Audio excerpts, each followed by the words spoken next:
The kiss lasted exactly 4 seconds. 4 seconds that destroyed everything Ryan Ashford had carefully built over the past 7 years. 4 seconds that turned his executive assistant's face bright red and made his father's champagne glass slip from his hand.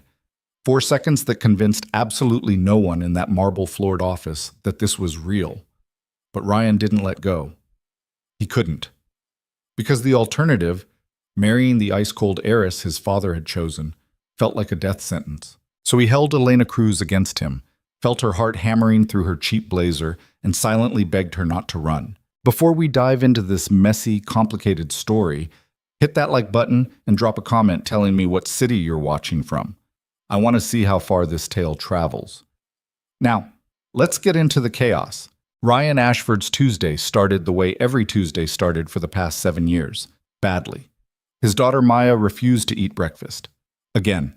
She sat at the kitchen island in their penthouse, pushing scrambled eggs around her plate, while their housekeeper Mrs. Chen hovered nervously nearby. Maya was 8 years old, small for her age, with dark curls that constantly fell into her eyes no matter how many clips they used. "You need to eat something," Ryan said, trying to keep his voice level.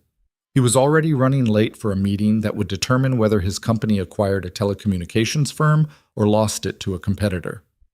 "Just a few bites." "I'm not hungry." Maya's voice was barely audible. "You said that yesterday, and the day before." So, Ryan felt the familiar tightness in his chest. The pediatrician had said it was anxiety, normal for a child who'd lost her mother at age 1. Normal didn't make it easier to watch his daughter shrink into herself a little more each month. Mrs. Chen gave him a sympathetic look that made him want to throw something.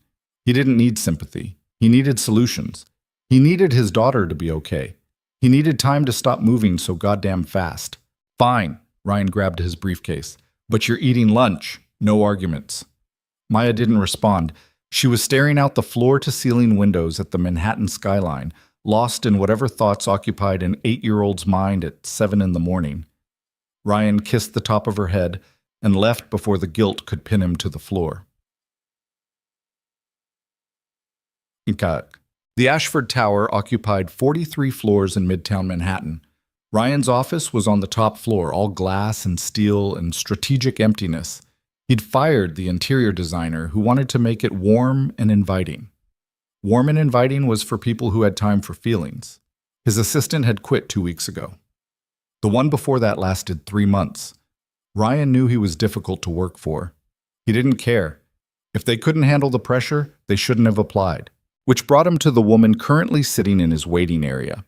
Elena Cruz wore a navy blazer that had seen better days and carried a worn leather portfolio that probably cost less than his morning coffee.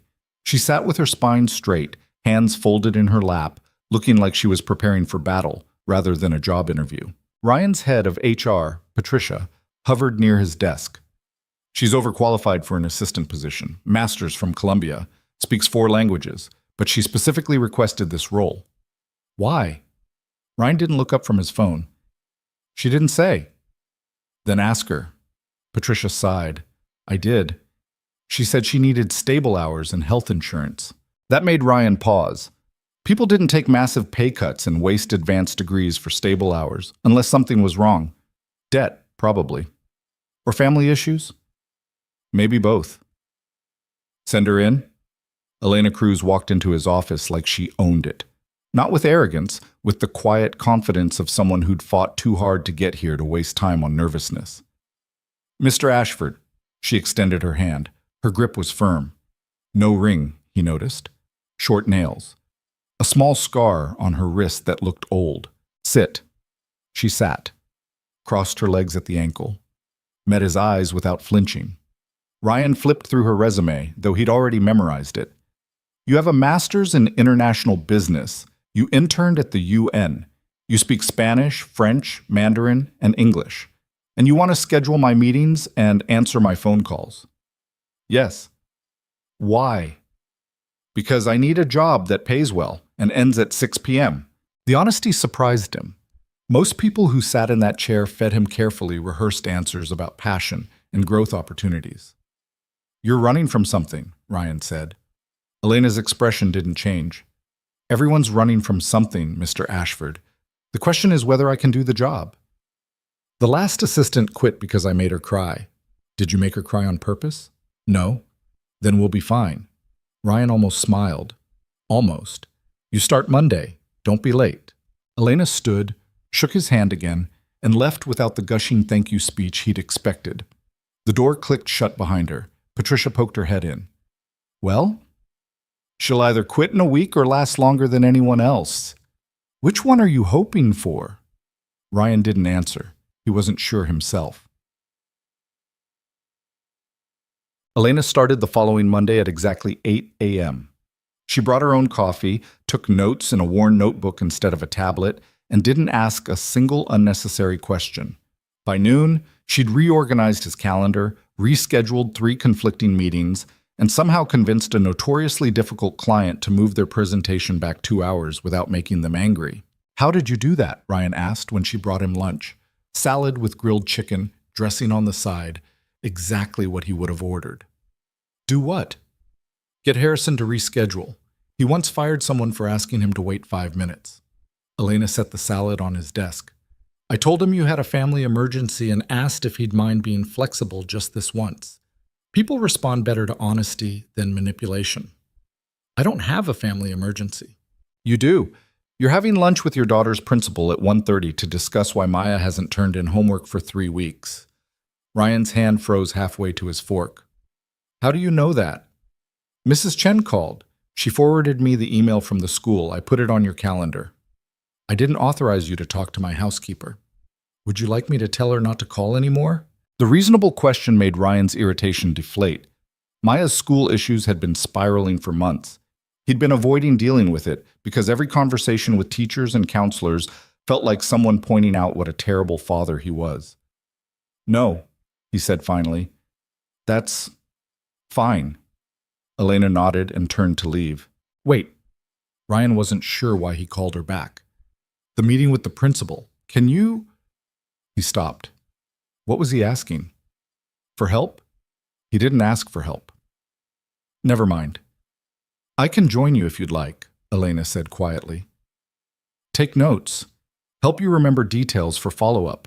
Sometimes it's easier to have a second person there. Something in Ryan's chest loosened slightly. You'd do that? It's literally my job to support you, Mr. Ashford. That includes the parts that aren't about quarterly earnings. This time Ryan did smile. Small, brief, but real. Monday, Elena. You can call me Ryan. Not in front of other people. Why not? Because boundaries matter, and because the second people see me getting casual with you, half of them will assume I slept my way into this position. Ryan frowned. That's realistic, Elena finished. I've worked in enough corporate environments to know how this goes. I'm good at my job. I'd like to keep it. Professional distance helps. She left before he could argue. Ryan ate his salad and tried to remember the last time someone had been that straightforward with him. He couldn't. Quote. The meeting with Maya's principal went about as well as a root canal. Principal Hoffman was a thin woman with severe glasses who looked at Ryan like he was a particularly disappointing science project. Maya is a bright child, she said, which Ryan knew was code for, your daughter is struggling and it's your fault. But, Ryan prompted, but she's withdrawn. She doesn't participate in class. She sits alone at lunch, and her homework completion has dropped from 90% to less than 30% in the past 2 months. Ryan felt Elena taking notes beside him. She'd kept her promise, stayed quiet, professional, present, without being intrusive. What do you suggest? He asked. Family therapy? A tutor? More involvement at home. Hoffman folded her hands on her desk. Mr. Ashford, I understand you're busy. Don't. The word came out sharper than he intended. Don't tell me I'm too busy for my daughter. I'm here, aren't I? You are.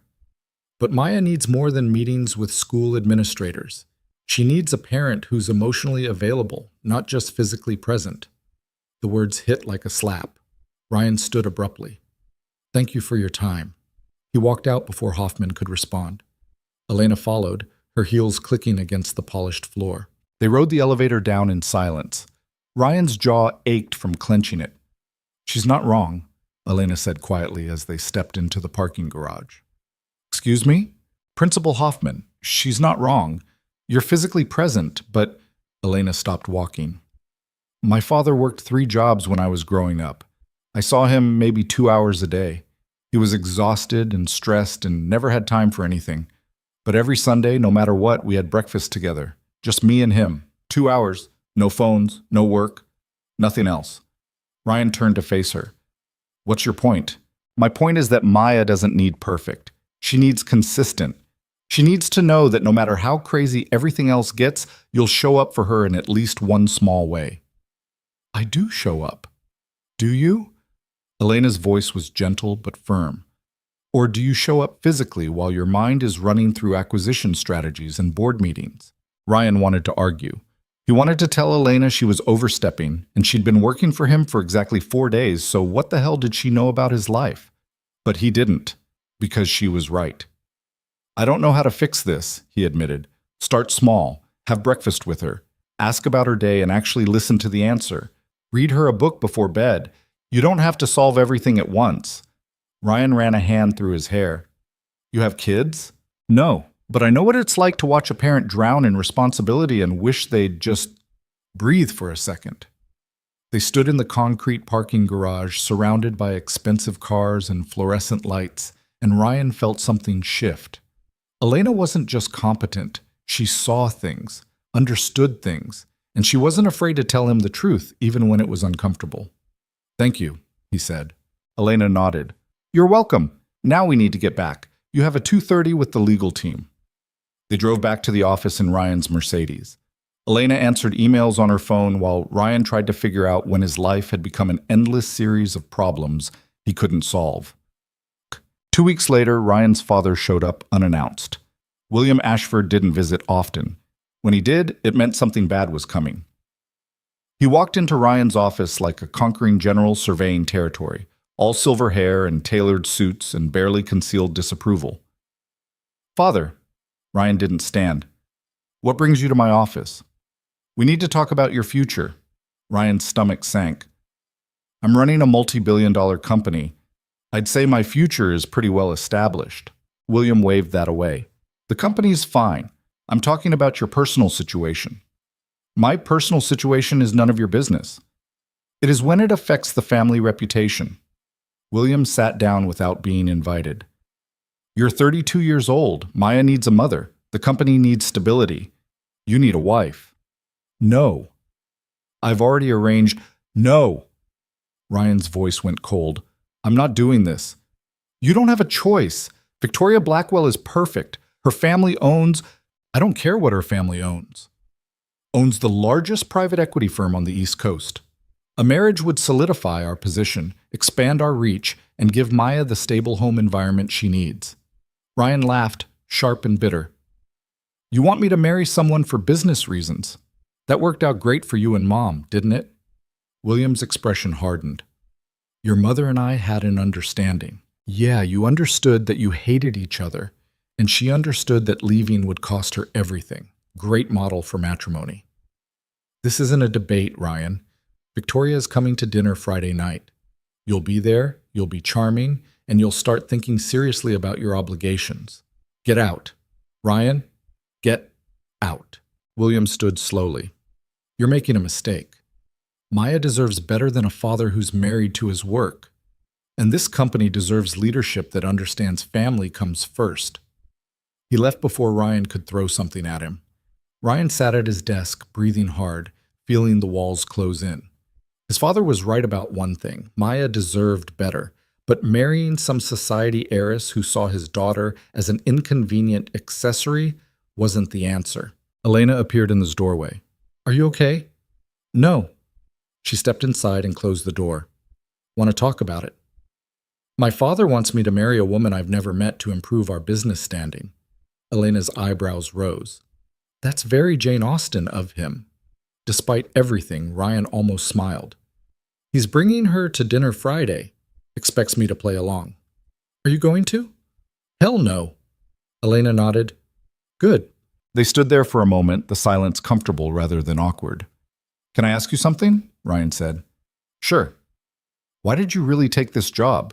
And don't tell me it was just about stable hours. Elena was quiet for a long moment. Then she sighed. My mother has early onset Alzheimer's. She needs full-time care. I was working 3 part-time jobs trying to cover it, but the hours were irregular and the pay was terrible. I needed something stable that paid enough to actually help. Ryan felt like an ass for asking. I'm sorry. Don't be. Everyone's got their thing. This is mine. Elena straightened her shoulders. Now, you have a conference call in 10 minutes, and I need to brief you on the talking points. She left before he could say anything else. Ryan stared at the closed door and wondered how this woman had gone from complete stranger to the most grounded person in his life in less than 3 weeks. Bams.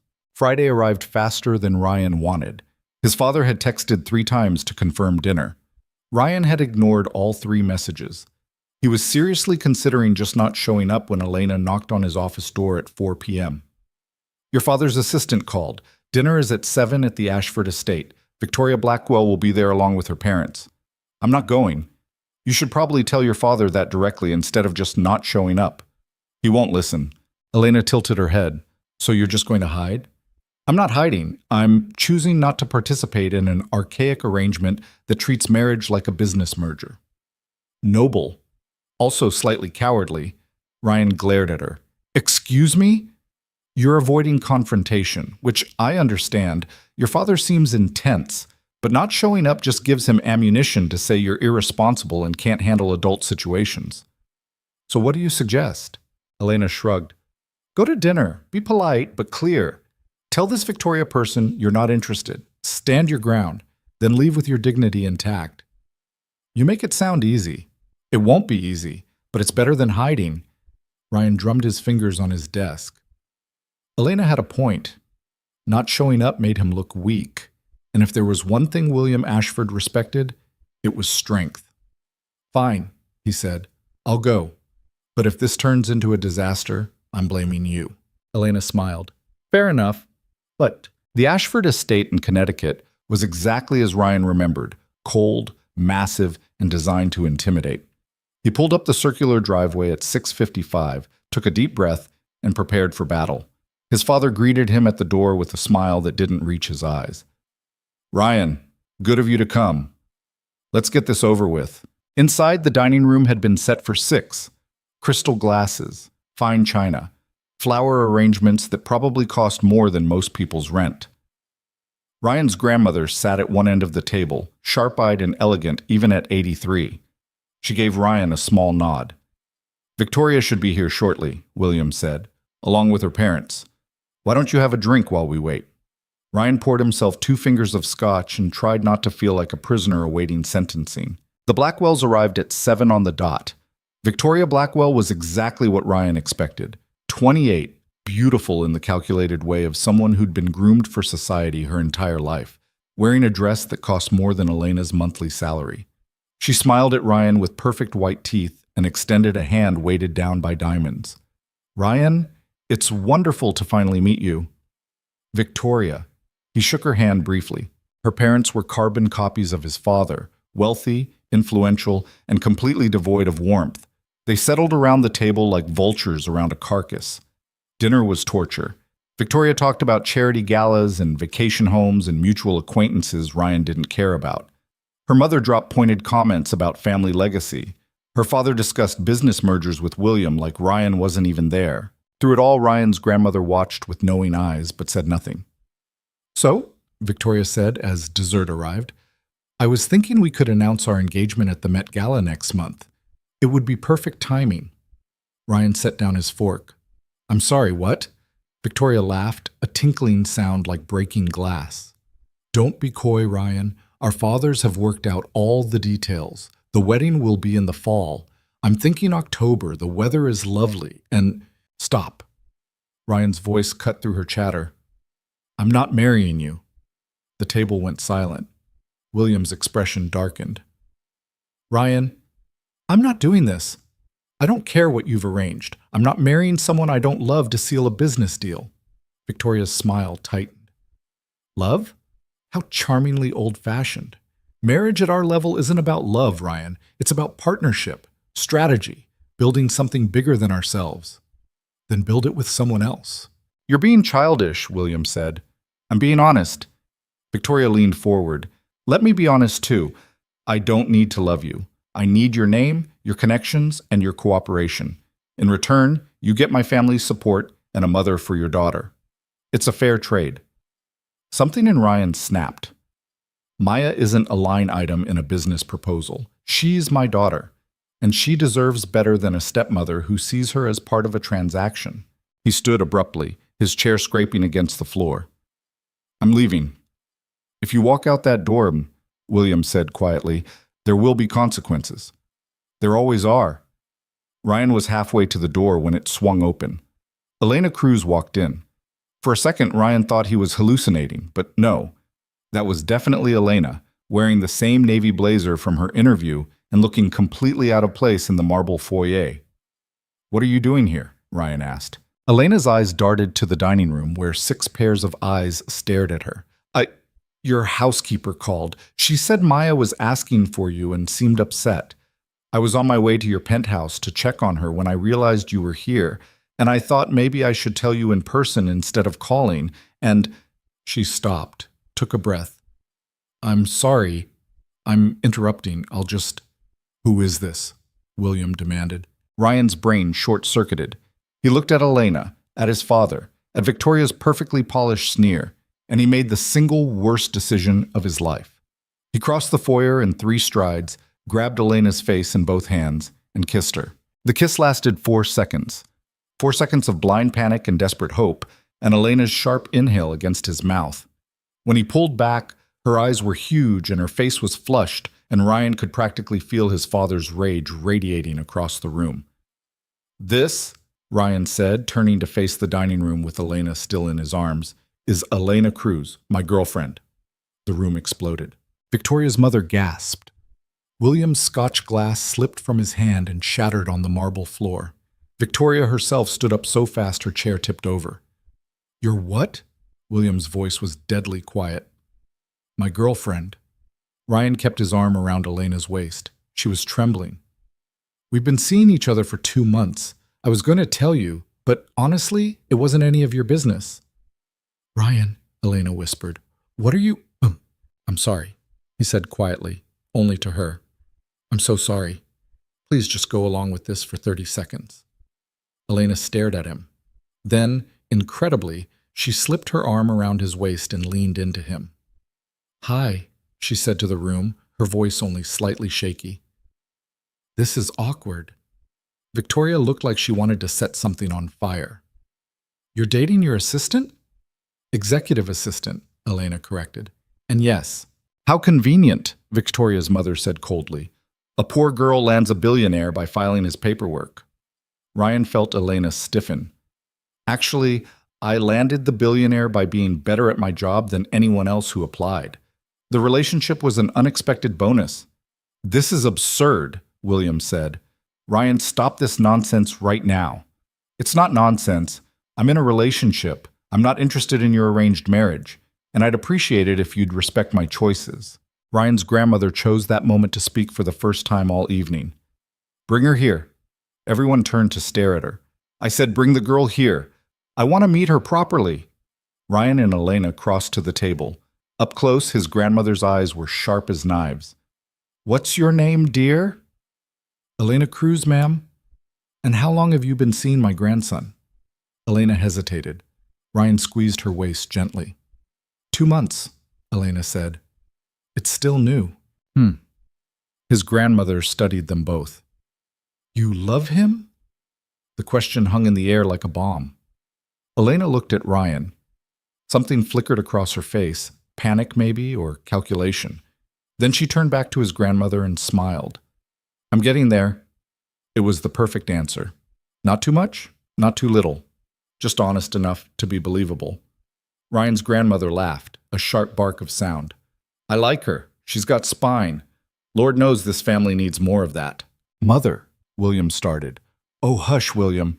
Your arrangement is over. Ryan's made his choice. She turned to Victoria.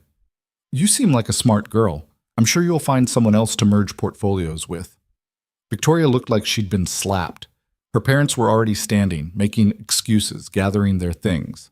Within 5 minutes, the Blackwells had swept out of the house in a cloud of expensive perfume and wounded pride.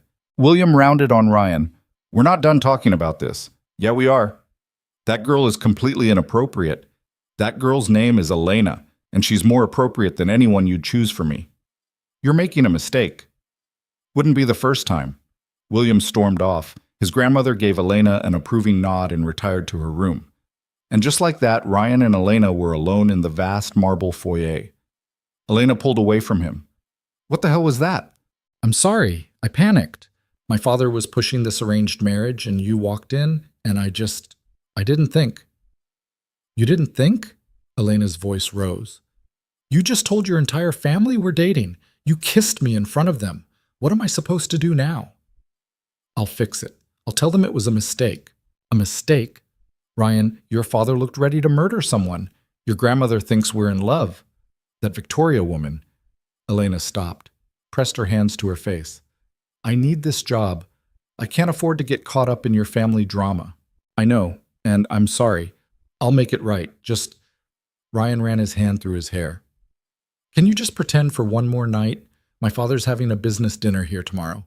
If we sell this for just a few more hours, he'll back off, and I can end it cleanly after that." "You want me to fake date you?" "Just for tomorrow. One dinner, then we go back to being boss and assistant." Elena stared at him for a long moment. "This is insane." "I know. One dinner." "One dinner, I promise." "Fine, but you owe me. Big time. Whatever you want, name it." Elena pulled out her phone. "I need to check on your daughter. That's the real reason I came here, remember? Not to become part of your bizarre family theater." Guilt crashed over Ryan. "Is Maya okay?" "Mrs. Chen said she had a nightmare. She's fine now, but she was asking for you." Ryan closed his eyes. "I'm a terrible father." "You're a father who's trying. That counts for something." Elena headed for the door. "I'll see you tomorrow. Text me the details." She left before Ryan could thank her. He stood in the empty foyer, surrounded by his father's wealth and his own stupid decisions, and wondered how a simple lie had just complicated his entire life. The next morning, Ryan woke up to 17 missed calls from his father and a text from Elena. "What should I wear to this fake relationship dinner?" Ryan stared at the message. He'd expected her to back out, to quit, to tell him to go to hell. Instead, she was asking about clothes. He typed back, "Something nice, but comfortable. You'll be there for a few hours. Helpful. Thanks." Ryan smiled despite everything. He spent the day trying to focus on work and failing miserably. Patricia stopped by his office 3 times to ask if he was okay. Maya's teacher sent an email saying she'd actually participated in class for the first time in weeks. And his father left a voicemail that was equal parts threatening and disappointed. At 6 p.m., Elena appeared in his doorway wearing a simple black dress that somehow made her look both professional and elegant. "Ready?" she asked. "Not even close." "Good. Me neither." They drove to Connecticut in tense silence. Elena kept fidgeting with her bracelet, a thin silver chain that looked handmade. "Who made that?" Ryan asked. "My father, for my 15th birthday." Elena touched it gently. "He works in construction. Made it from scrap metal during his lunch breaks." "It's nice." "It's cheap, but it's mine." Ryan understood what she wasn't saying. In a few hours, she'd be surrounded by people wearing jewelry worth more than her father made in a year. People who would judge her for every wrong fork and misused word. "You don't have to do this," he said. "I know, but I told you I would. And I keep my promises." They pulled up to the estate just as the sun was setting. Ryan took a deep breath. "Whatever happens in there," he said, "just remember it's all pretend, none of it's real." Elena looked at him with an expression he couldn't quite read. "Right. None of it's real." They walked inside together, and Ryan couldn't shake the feeling that he'd just lied to both of them. The estate looked different at night. Less imposing, maybe, or just differently threatening. Warm light spilled from windows that during the day seemed designed to keep people out. Elena's heels clicked against the stone steps as they approached the front door, and she resisted the urge to turn around and run back to the car. Ryan's hand found the small of her back. "Breathe," he murmured. "I am breathing." "You're holding your breath, I can tell." Elena exhaled. He was right. Of course he was right. The door opened before they reached it. A butler, an actual butler, stood there looking like he'd stepped out of a period drama. "Good evening, Mr. Ashford. Miss Cruz?" "Charles." Ryan nodded. "Where's my father?" "The library, sir, with the other guests." Other guests. Elena's stomach dropped. She'd assumed it would be just family. The fact that Ryan looked surprised told her he'd assumed the same thing. "How many others?" Ryan asked. "8, sir. Business associates of your father's." Ryan swore under his breath. Of course he did. They followed Charles through hallways lined with portraits of stern-looking ancestors who all seemed to be judging Elena personally. The library doors were already open, voices and laughter floating out. Ryan paused just outside. Last chance to run. Elena smoothed down her dress, a nervous habit she couldn't shake. "You promised me one dinner. Let's get it over with." They walked in together. The library was all dark wood and leather chairs and books that looked expensive but unread. William stood by the fireplace with 3 other men in suits that probably cost more than Elena's rent. 2 couples sat on the sofas, drinks in hand, looking comfortable in a way that came from old money and older connections. And there, perched on the arm of a chair like a cat that had found cream, was Victoria Blackwell. Ryan's entire body went rigid. "What is she doing here?" he asked quietly. William turned, his expression neutral. "Ryan, Elena, good of you to join us. Victoria was kind enough to accept my invitation despite yesterday's misunderstanding." "That wasn't a misunderstanding," Ryan said. "That was me telling you no. And I thought perhaps with cooler heads and better circumstances we could all have a civil conversation." William gestured to the room. "You know Marcus Henderson and his wife Claire, Robert Chen and his wife Susan, and of course Victoria needs no introduction." Elena felt every eye in the room land on her, assessing, judging, finding her wanting. "Actually," Victoria said, standing gracefully, "I don't believe we were properly introduced yesterday. I'm Victoria Blackwell." She extended her hand to Elena with a smile that didn't reach her eyes. Elena shook it. Victoria's grip was deliberately firm, a power play wrapped in politeness. "Elena Cruz.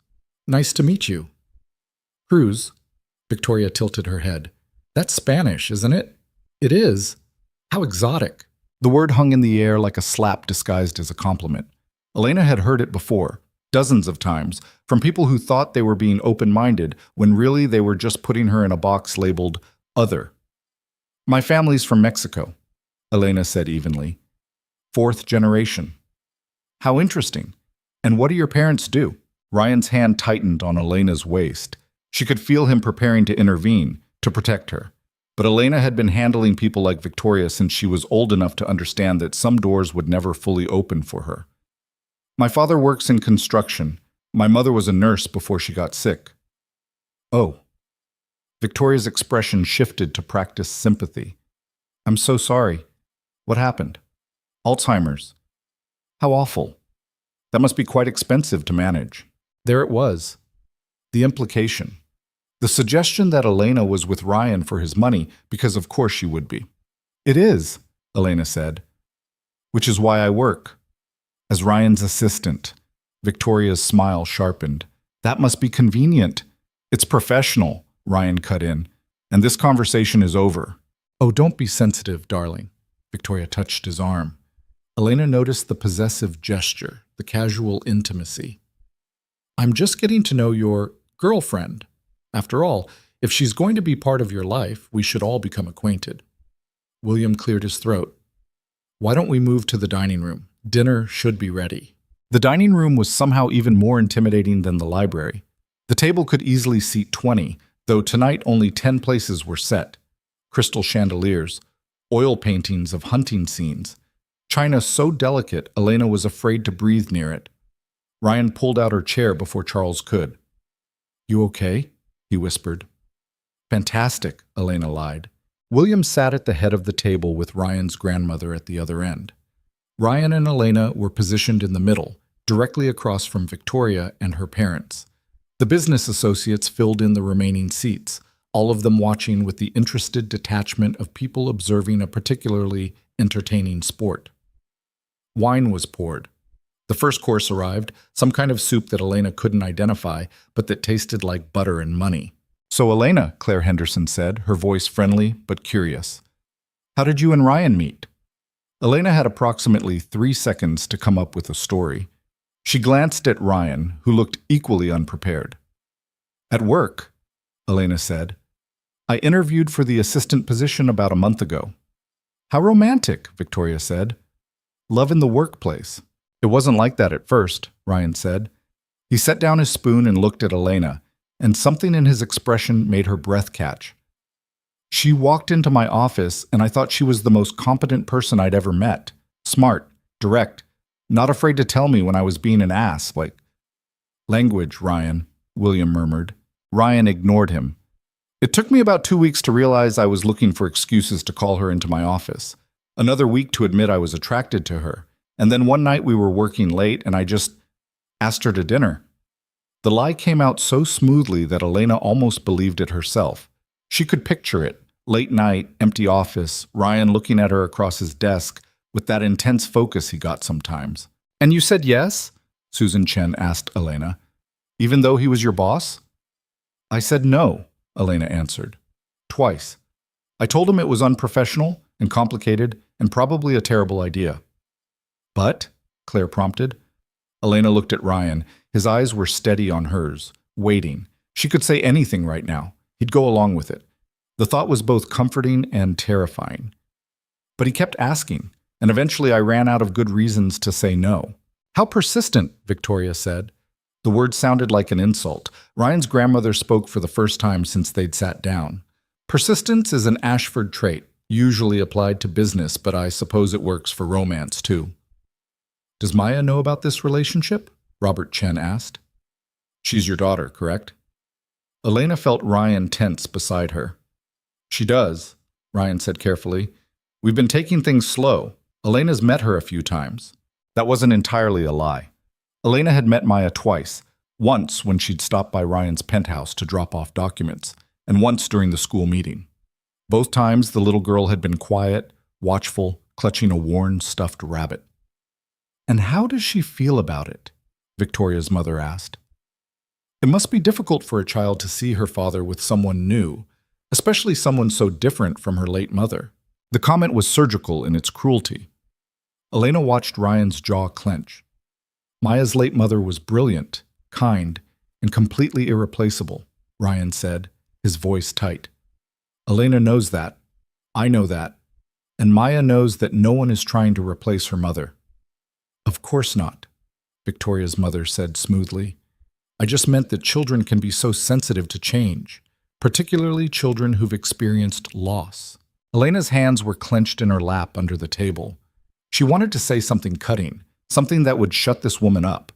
But she was supposed to be Ryan's girlfriend, not his defender. She was supposed to look in love, not ready to commit violence with a soup spoon. Ryan found her hand under the table and laced his fingers through hers. The gesture was so unexpected that Elena almost pulled away. Then she realized people were watching. This was part of the show. She squeezed his hand back. The main course arrived, filet mignon so tender it practically dissolved. Elena focused on eating, on nodding at appropriate moments, on playing the role of supportive girlfriend while Victoria's mother made increasingly pointed comments about family values and proper upbringing. "I read an article recently," Marcus Henderson said, clearly trying to steer the conversation to safer ground, "about the importance of diverse perspectives in leadership. Elena, with your international business background, you must have thoughts on that." It was a kindness, a lifeline thrown across the table. Elena grabbed it. "I think diversity is crucial," she said, "not just for moral reasons, but practical ones. Homogeneous thinking leads to blind spots. You need people who see problems differently, who bring different experiences to the table." "Even if those experiences include poverty and struggle?" Victoria asked sweetly. The table went silent. Elena set down her fork carefully. "Especially then. Some of the best problem solvers I know learned to think creatively because they had to, because they didn't have money or connections or safety nets. They had to be smart and resourceful and resilient." "How admirable," Victoria's mother said. "Though I imagine it's quite a relief not to struggle anymore. Dating a billionaire must feel like winning the lottery." Ryan started to speak, but Elena got there first. Actually, I still work 60 hours a week. I still pay my mother's medical bills. I still live in a one-bedroom apartment in Queens. The only thing that's changed is that I have better health insurance and a boss who doesn't micromanage. She smiled. Though the company isn't bad either. Ryan's grandmother laughed, sharp and sudden. I like her, she announced. She's got steel in her spine. Mother, William started. Oh, hush, William. You brought that Blackwell girl here to intimidate this one, and it's not working. Give it up. Victoria's perfect mask slipped for just a second, showing something cold underneath. I'm not trying to intimidate anyone, Mrs. Ashford. I'm simply trying to understand what Ryan sees in someone so unsuitable. Unsuitable how? Ryan's voice was dangerous. She works for you. She's from a completely different social class. She has no connections, no family influence, no understanding of the world you operate in. Victoria leaned forward. I'm not being cruel, Ryan. I'm being realistic. This infatuation might be exciting now, but what happens when the novelty wears off? When you need a wife who can navigate society events and business dinners and complex family dynamics?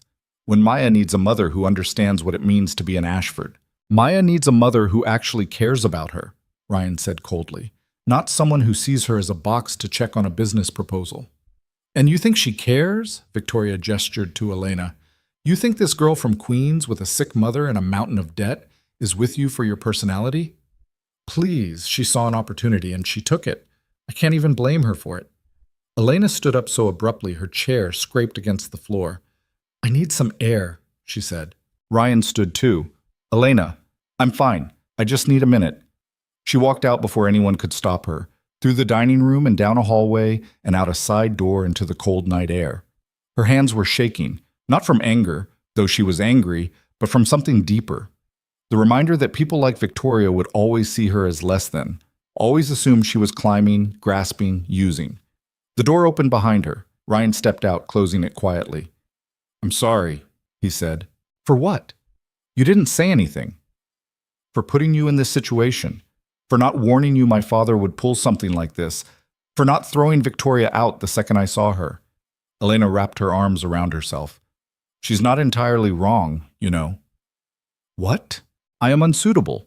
I don't know which fork to use for which course. I don't know anyone at your country club. I can't tell a Monet from a Manet. And yeah, I do have a sick mother and debt and all the messy stuff that people like her never have to worry about. Ryan moved closer. None of that makes you unsuitable. In her world it does. In your father's world it does. I don't care about their world. Elena laughed, a bitter sound. Yes, you do. You're Ryan Ashford. Your family built this empire. You went to the right schools, know the right people, sit on the right boards.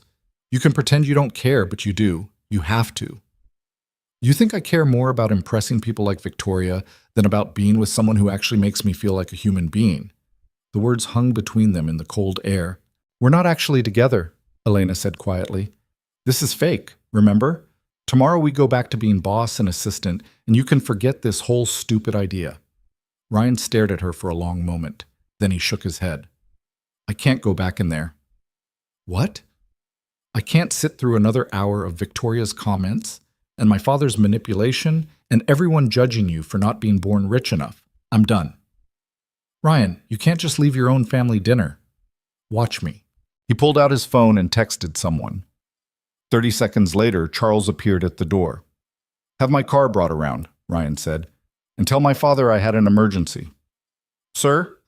Please, Charles. The butler hesitated, then nodded and disappeared back inside. Elena stared at Ryan.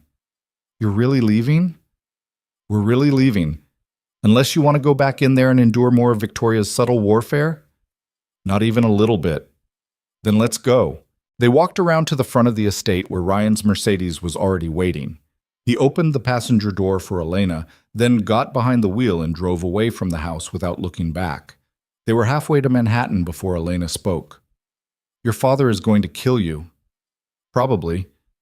Victoria looked ready to set me on fire. Definitely. This whole fake relationship thing is officially a disaster. Ryan glanced at her. Yeah, it really is. They drove in silence for a while. Then Elena noticed Ryan wasn't taking the exit toward her apartment in Queens. Where are we going? My place. We need to figure out what happens next. What happens next is we end this charade and I go back to being your assistant. We can't. Why not? Ryan's hands tightened on the steering wheel. Because my father saw us leave together. Victoria saw us leave together. If we suddenly break up tomorrow, it looks exactly like what Victoria said, that you were using me and bailed the second things got complicated. Elena hadn't thought of that. So what do? We keep it going. A few more weeks. Let it die down naturally. A few more weeks of pretending to date you. Yes. Ryan, that's insane. I know. But it's better than the alternative. Elena leaned her head against the window and watched Manhattan's lights blur past.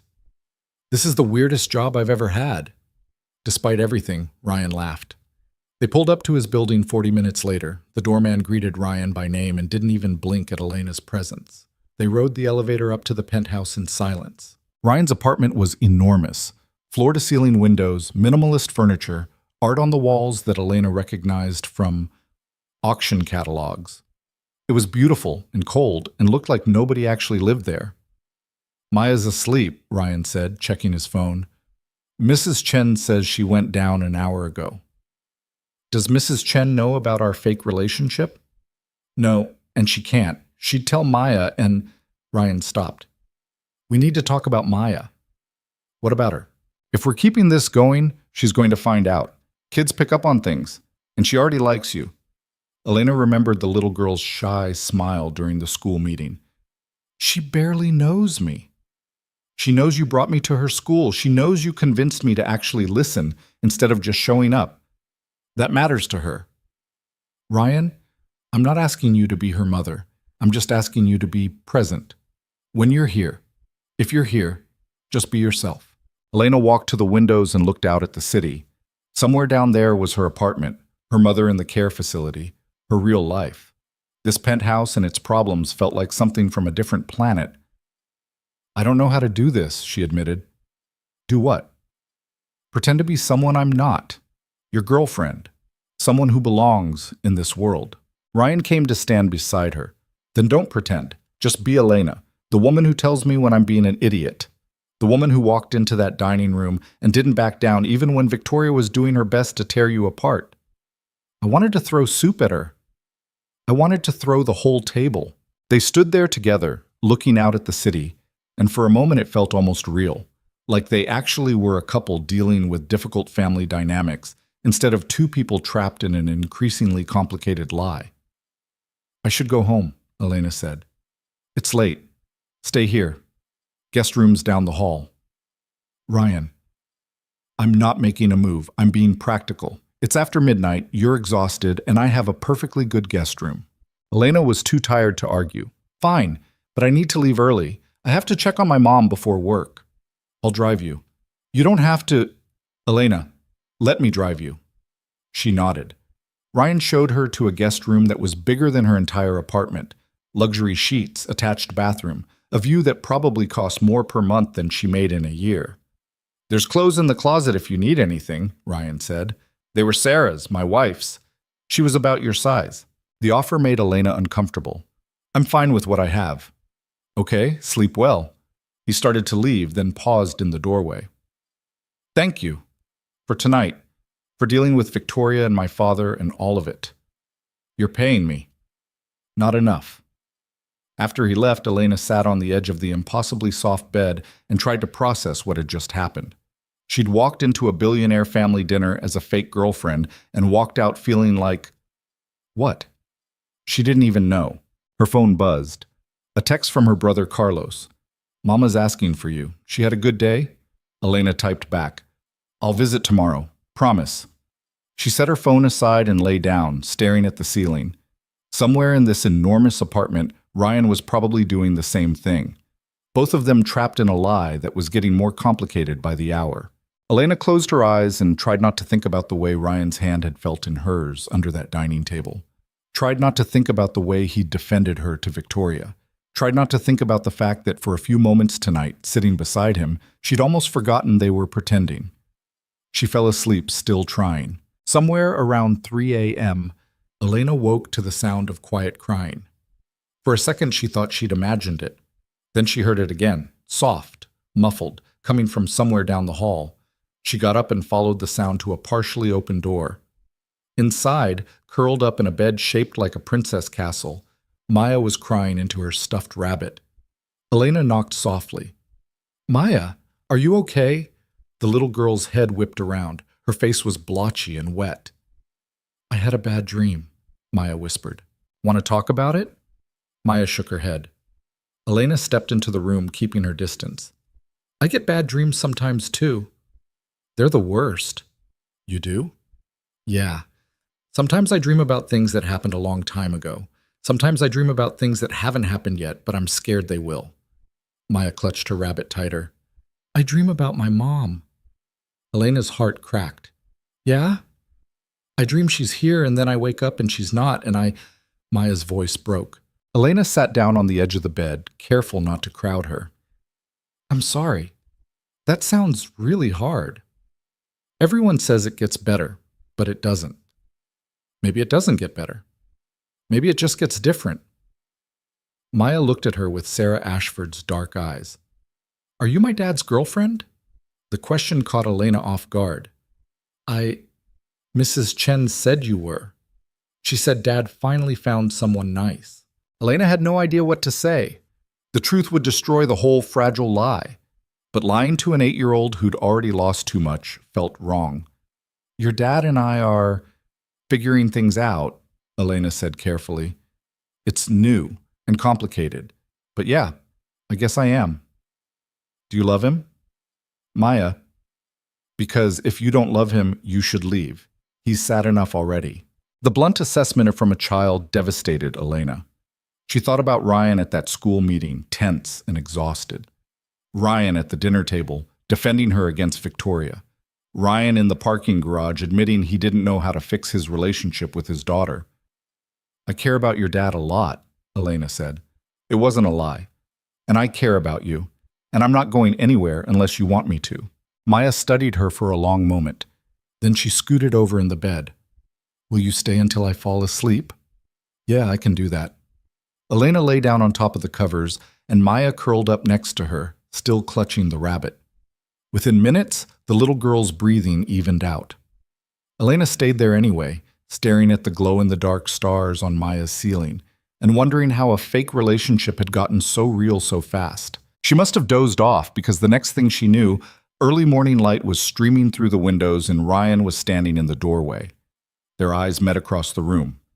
He looked at his daughter curled against Elena, peaceful in sleep.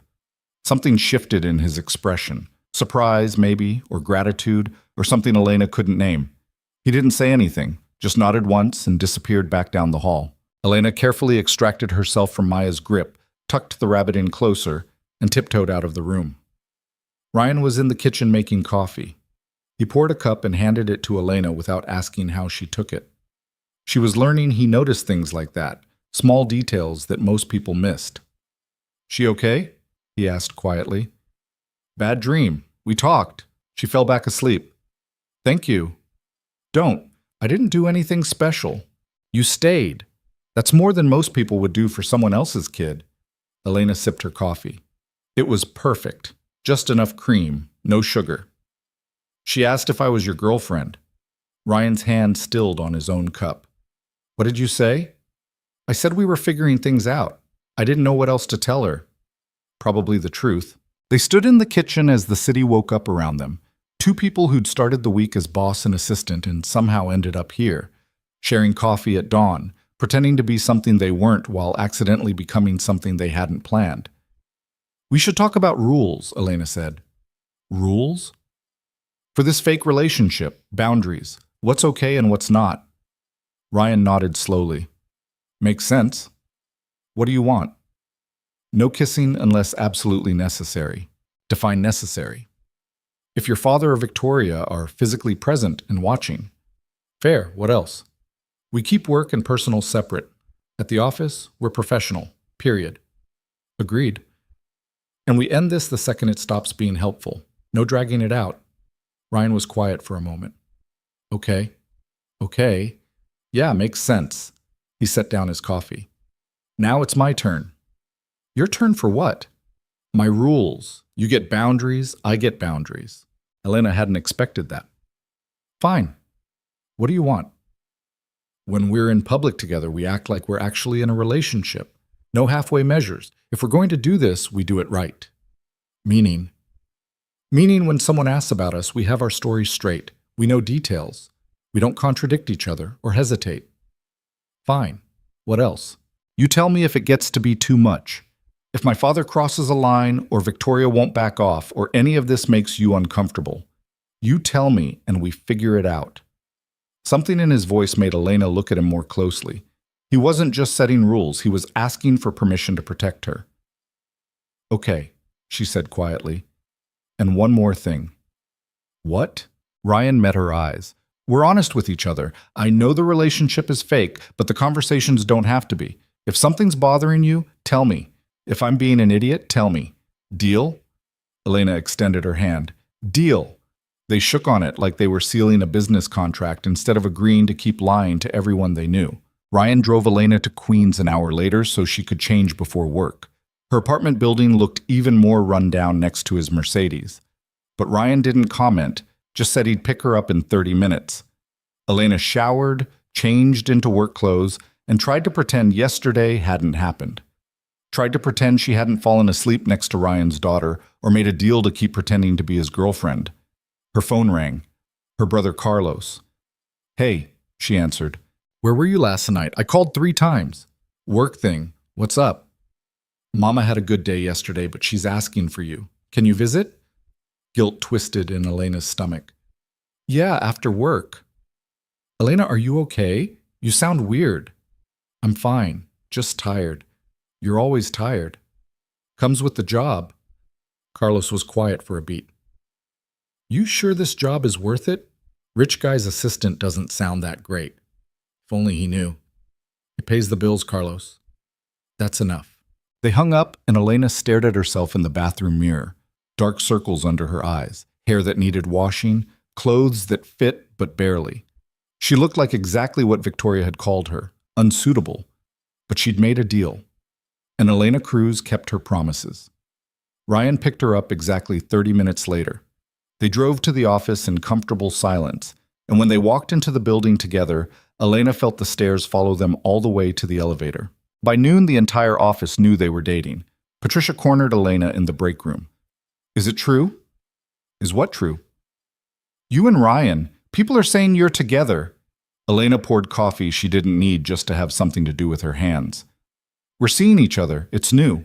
Patricia's expression cycled through surprise, concern, and something that might have been approval. Well, good for you. He needs someone who won't take his crap. Thanks? Just be careful. Office relationships are complicated. And Ryan's, he's been through a lot. I know. And the thing was, Elena did know. She'd spent the last month watching Ryan try to be everything to everyone. CEO, father, son, grandson. She'd seen him crack under the pressure and put himself back together. She knew him better than she'd known anyone in years, which made lying about their relationship even worse. The day crawled by. Ryan had back-to-back meetings. Elena fielded calls and rescheduled appointments and tried not to think about how many people now assumed she'd slept her way into her job. At 5 p.m., Ryan's office door opened. Elena, can you come in here? She grabbed her tablet and followed him inside. Ryan closed the door behind her. We have a problem, he said. What kind of problem? He turned his laptop around. On the screen was a gossip website with a photo of them leaving the Ashford estate together. The headline read, Billionaire Bachelor, Ryan Ashford's Mystery Woman. Elena's stomach dropped. Oh no. It gets worse. Ryan clicked to another tab, another website, another photo, this one of them in the parking garage after the school meeting, standing close together. The headline, Ashford heir spotted with assistant in intimate moment. Who took these? Elena asked. Paparazzi. Probably tipped off by someone at the estate. Ryan ran his hand through his hair. This is going to blow up. What do we do? We stick to the story. You're my girlfriend. We've been seeing each other for 2 months. End of story. Elena sank into a chair. Your father's going to lose his mind. He already has. He called me 4 times today. I didn't answer. Ryan! I know. I'll deal with him. But Elena, this changes things. People are going to dig into your life, your family, your background. They're going to look for dirt. I don't have dirt. I have debt and a sick mother and student loans. That's it. To them, that's enough. Ryan knelt in front of her chair. If this gets to be too much, we end it. I mean it.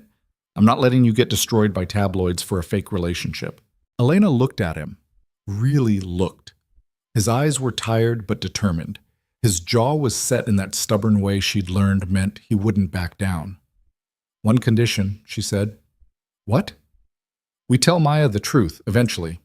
Not now, but before this gets too big. I won't lie to that little girl about something this important. Ryan hesitated, then nodded. Okay, when the time is right.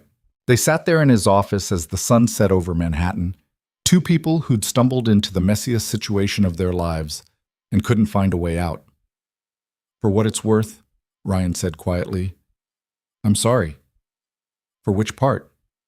All of it. Elena surprised herself by smiling. Yeah, me too. By Wednesday morning, Elena's face was on the cover of 3 different gossip magazines. She stood in a bodega near her apartment, staring at the newsstand display while the cashier pretended not to notice. Mystery woman snags Manhattan's most eligible bachelor, screamed one headline. Another went with From Rags to Riches, the Cinderella story of Elena Cruz. The third was more direct. Gold digger or true love? Elena bought coffee and left without looking at the magazines again. Her phone had been ringing nonstop since yesterday. Reporters somehow had her number. Old classmates she hadn't spoken to in years suddenly wanted to reconnect. Her brother Carlos had called 6 times asking what the hell was going on. She'd ignored all of them, except Carlos, and that conversation had been a disaster. You're dating a billionaire? He'd shouted. And you didn't think to mention it? It's complicated. Complicated?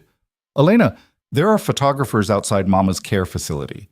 They're asking the nurses about our family, about Dad's construction business, about your student loans. This is insane. I know. I'm sorry. Are you actually with this guy, or is this some kind of scam? The question had hurt more than it should have. I'm actually with him. The lie tasted like ash in her mouth. Now, walking into the Ashford Tower, Elena felt every eye track her movement across the lobby. Whispers followed her to the elevator. Someone took a photo with their phone, not even trying to hide it. Patricia was waiting when the elevator doors opened on the executive floor. Conference room, now. What's wrong? Your boyfriend's father showed up 10 minutes ago. He's not happy. Elena's stomach dropped. Where's Ryan? Already in there. With William. And legal. Legal. That couldn't be good. Elena followed Patricia to the glass-walled conference room where Ryan sat across from his father and 2 lawyers she didn't recognize. Ryan's expression was carved from stone. Ah, William said when Elena entered. The woman of the hour. Father, don't. Don't what? Don't acknowledge that your little stunt has turned into a media circus? William gestured to one of the lawyers, who slid a folder across the table. These are the stories that ran in the last 24 hours. 16 major publications, countless blogs and social media posts, all speculating about your relationship and questioning whether Elena is qualified for her position. Elena sat down next to Ryan. I am qualified. Your qualifications aren't in question. Your motives are. My motives are to do my job. William smiled, cold and calculated. Then you won't mind signing this. The second lawyer pushed a document toward her. Elena scanned the first page and felt her blood go cold. A non-disclosure agreement? She looked at Ryan. Are you serious? I didn't know about this, Ryan said tightly. It's standard procedure, William said. You'll agree not to discuss Ryan's personal life, business dealings, or family matters with any media outlet, publication, or third party. You'll also agree to return any gifts or financial compensation received during the course of your relationship should it end. Elena stared at the document. You think I'm going to sell stories about Ryan? I think you're a smart young woman who understands the value of information. This protects everyone. It protects you, Elena corrected. It makes me look like exactly what people are already saying I am, someone who's only here for money. Then you shouldn't have a problem signing it. Ryan stood abruptly. She's not signing anything. Ryan, no, this is insulting and manipulative, and I'm done. He looked at Elena. Let's go. If she doesn't sign, one of the lawyers said, we'll be forced to consider other options. Like what? Ryan's voice was dangerous. Firing her? Go ahead, try it. I'll have this company tied up in wrongful termination lawsuits so fast you won't know what hit you. William's expression darkened. You're letting your emotions cloud your judgment. My emotions are the only thing keeping me from throwing you out of this building. Father and son stared at each other across the conference table. The lawyers shifted uncomfortably. Finally, William stood. You're making a mistake. This girl is going to destroy everything you've built. Get out! William left with the lawyers trailing behind him like remoras following a shark. Ryan waited until the door closed, then slumped into his chair. I'm sorry. Stop apologizing, Elena said. This isn't your fault. It is. I started this. I kissed you at that dinner, and now we're both paying for it. Elena looked at the NDA still sitting on the table. He's going to keep pushing. I know. And eventually something's going to break. I know that too. They sat in silence for a moment. Through the glass walls, Elena could see office workers pretending not to stare. I need to tell you something, Ryan said quietly. What? Victoria called me this morning. She wants to meet. Elena's stomach tightened. Why? She said she wants to clear the air, have a civilized conversation without my father orchestrating everything. That's a trap. Probably. So you're not going? Ryan hesitated. I think I have to. If I don't, she'll just escalate. At least if I meet with her, I can control the narrative. You want me there? Elena wasn't sure if she wanted him to say yes or no. She specifically asked to meet with both of us. Definitely a trap. Yeah, see, Ryan ran his hand through his hair. But refusing makes us look like we're hiding something. Like we're not confident in our relationship. Our relationship. The fake one that felt less fake every day. When? Elena asked. Friday. Lunch at the plaza. Of course it's the plaza. Despite everything, Ryan almost smiled. We don't have to go. Yes, we do. Because you're right. Refusing makes us look weak. Elena stood. So we go. We have lunch with your psychotic ex-almost fiancé. We smile and play the happy couple. And then we leave. You make it sound so simple. It's not simple, but it's survivable. Ryan looked at her with an expression Elena couldn't quite read. How are you so calm about all of this? I'm not calm. I'm terrified. But I grew up watching my mother handle things that would break most people. She taught me that you can be scared and still move forward. I'd like to meet her someday. The casual comment hit Elena harder than expected. Meeting parents was something real couples did, not fake ones. Maybe, she said carefully. We'll see. The rest of the week passed in a blur of suspicious looks and whispered conversations. Elena kept her head down and did her job. Ryan had meeting after meeting, each one more tense than the last. His father was clearly working behind the scenes to undermine their relationship. Thursday night, Elena stayed late finishing a presentation for Ryan's Monday morning board meeting. She was so focused on the spreadsheets that she didn't notice Ryan standing in her doorway until he spoke. You're still here. Elena jumped. Jesus, you scared me. Sorry. He came into the office. It's almost 9. Go home. I need to finish this. It can wait. It really can't. The board meeting is in 4 days and the numbers aren't aligning. Ryan peered at her screen. What's wrong with them? The third quarter projections are off by about 15 million. Either someone made a data entry error or we're missing revenue from somewhere. Let me see. For the next hour, they sat side by side going through spreadsheets and financial reports. Ryan found the error first, a decimal point in the wrong place that had thrown everything off. There, he said, correcting it. See? Elena watched the numbers recalculate and align perfectly. You're good at this. It's my company. I should be good at it. Still, most CEOs would have delegated this to their CFO. I'm not most CEOs. Elena saved the file and closed her laptop. No, you're really not. They were sitting close enough that Elena could smell his cologne, something expensive but not overwhelming. Close enough that she noticed the small scar above his left eyebrow that she'd never asked about. "How'd you get that?" She gestured to the scar. Ryan touched it reflexively. "Fell off my bike when I was 7. Needed 6 stitches. My father said crying about it was weak, so I learned to stop crying." "That's terrible. That's William Ashford. Is that why you're so determined to be different with Maya?" Ryan was quiet for a moment. "I don't want her to grow up thinking emotions are weaknesses, or that asking for help makes you less than. I don't want her to be like me. You're not weak. I kissed my assistant to avoid an arranged marriage. That's pretty weak. You protected yourself from a situation you didn't choose. That's different." Ryan looked at her. "You always do that." "Do what?" "Reframe things. Make them sound less terrible than they are. Maybe they're not as terrible as you think." They sat there in the quiet office, surrounded by the glow of computer screens and the distant hum of cleaning crews working on other floors. Elena knew she should leave, should put distance between them before this fake relationship started feeling too real.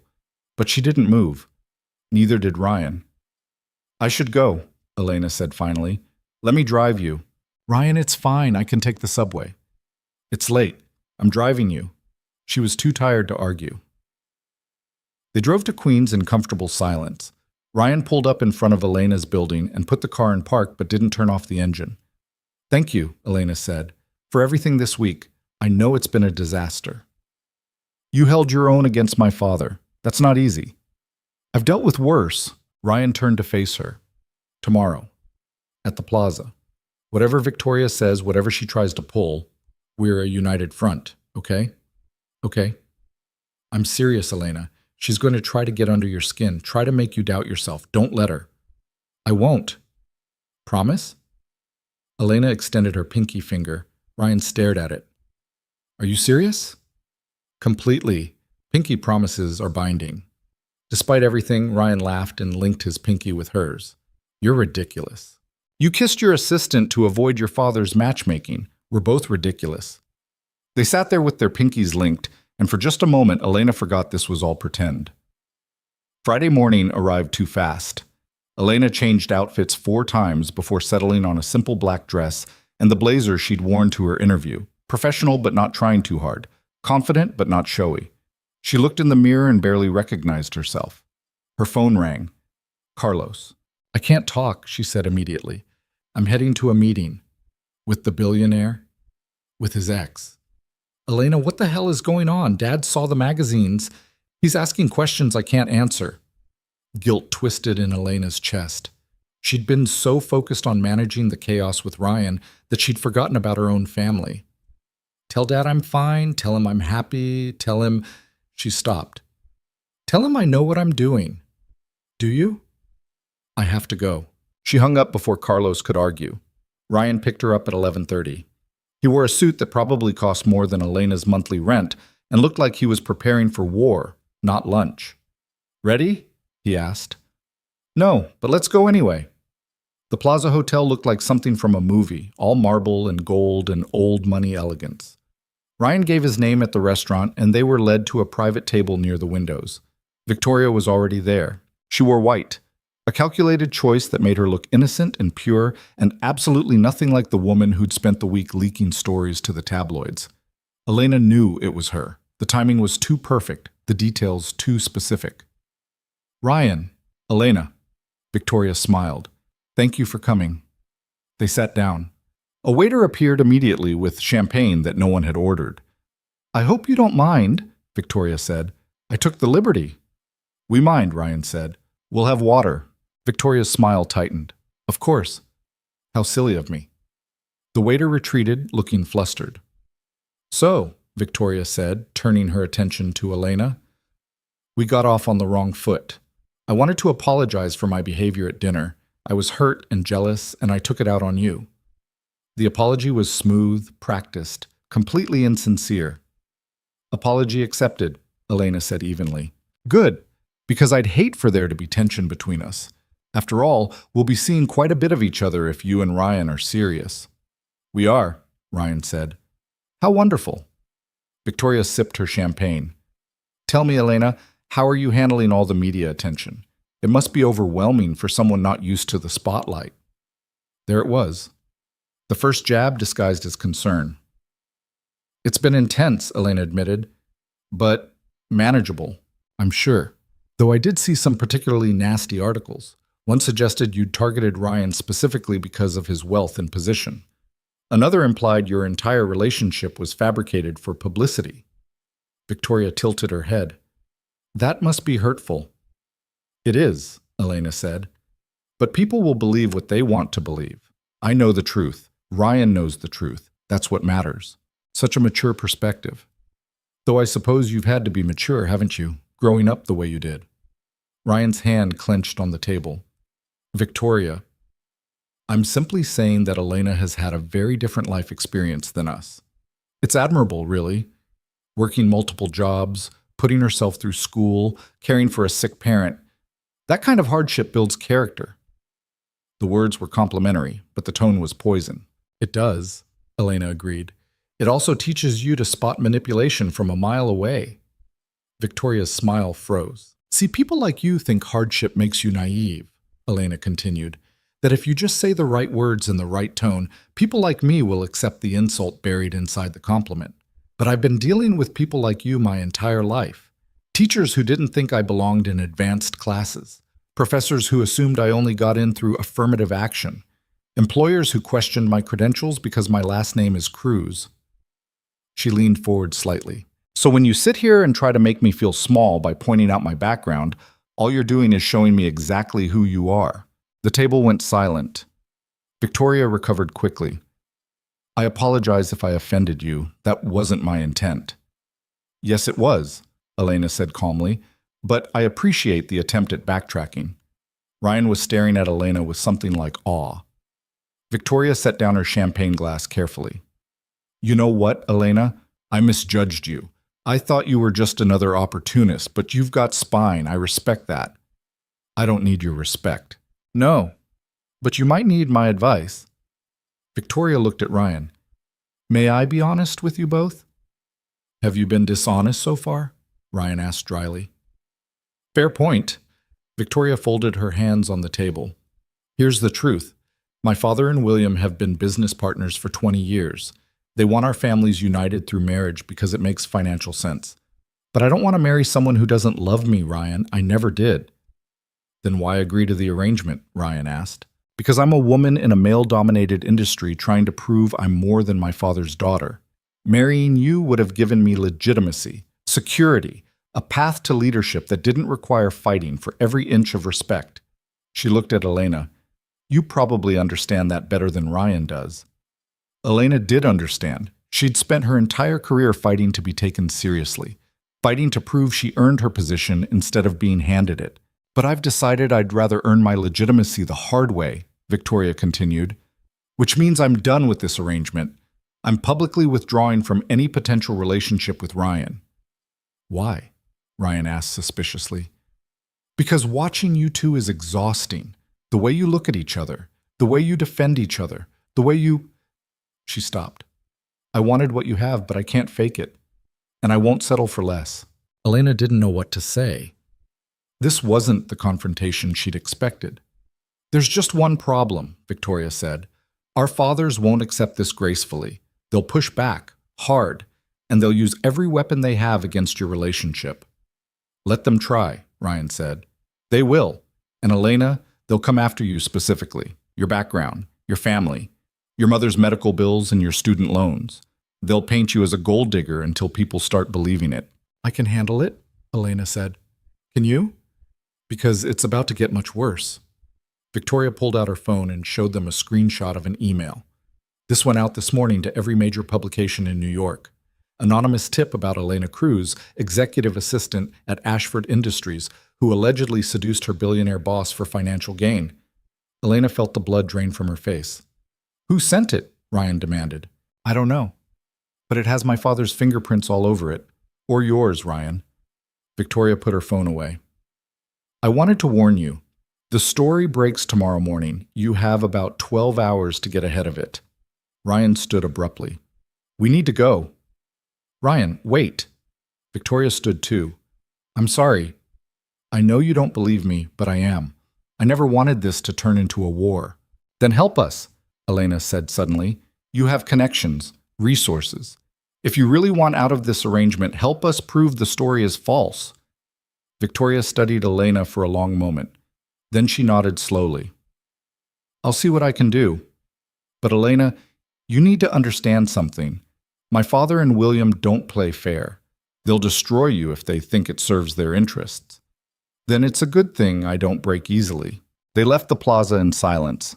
Outside, photographers were waiting, cameras flashed, questions were shouted. Ryan pulled Elena close and navigated through the crowd without saying a word. Once they were in his car, Ryan slammed his hands against the steering wheel. This is out of control, so we get ahead of it. How? The story's already out there. Then we tell our side first. Elena pulled out her phone. You said we needed to sell this relationship, so let's sell it. Really sell it. What are you suggesting? An interview with a major publication. We control the narrative, tell our story the way we want it told. Ryan stared at her. That's actually not a bad idea. I have them occasionally. Who would we talk to? Someone reputable. Someone who won't just run with the gold digger angle. Elena scrolled through her contacts.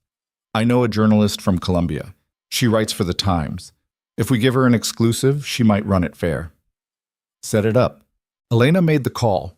By the time they got back to Ryan's office, the interview was scheduled for Sunday. That gave them 2 days to get their story straight. They spent Saturday at Ryan's penthouse, building a timeline of their fake relationship, where they had their first date, what they talked about. When they first kissed for real instead of in front of Ryan's father, Maya was at a friend's house, which meant they could work without interruption. But it also meant they were alone together for hours, sitting close on the couch, inventing memories that didn't exist.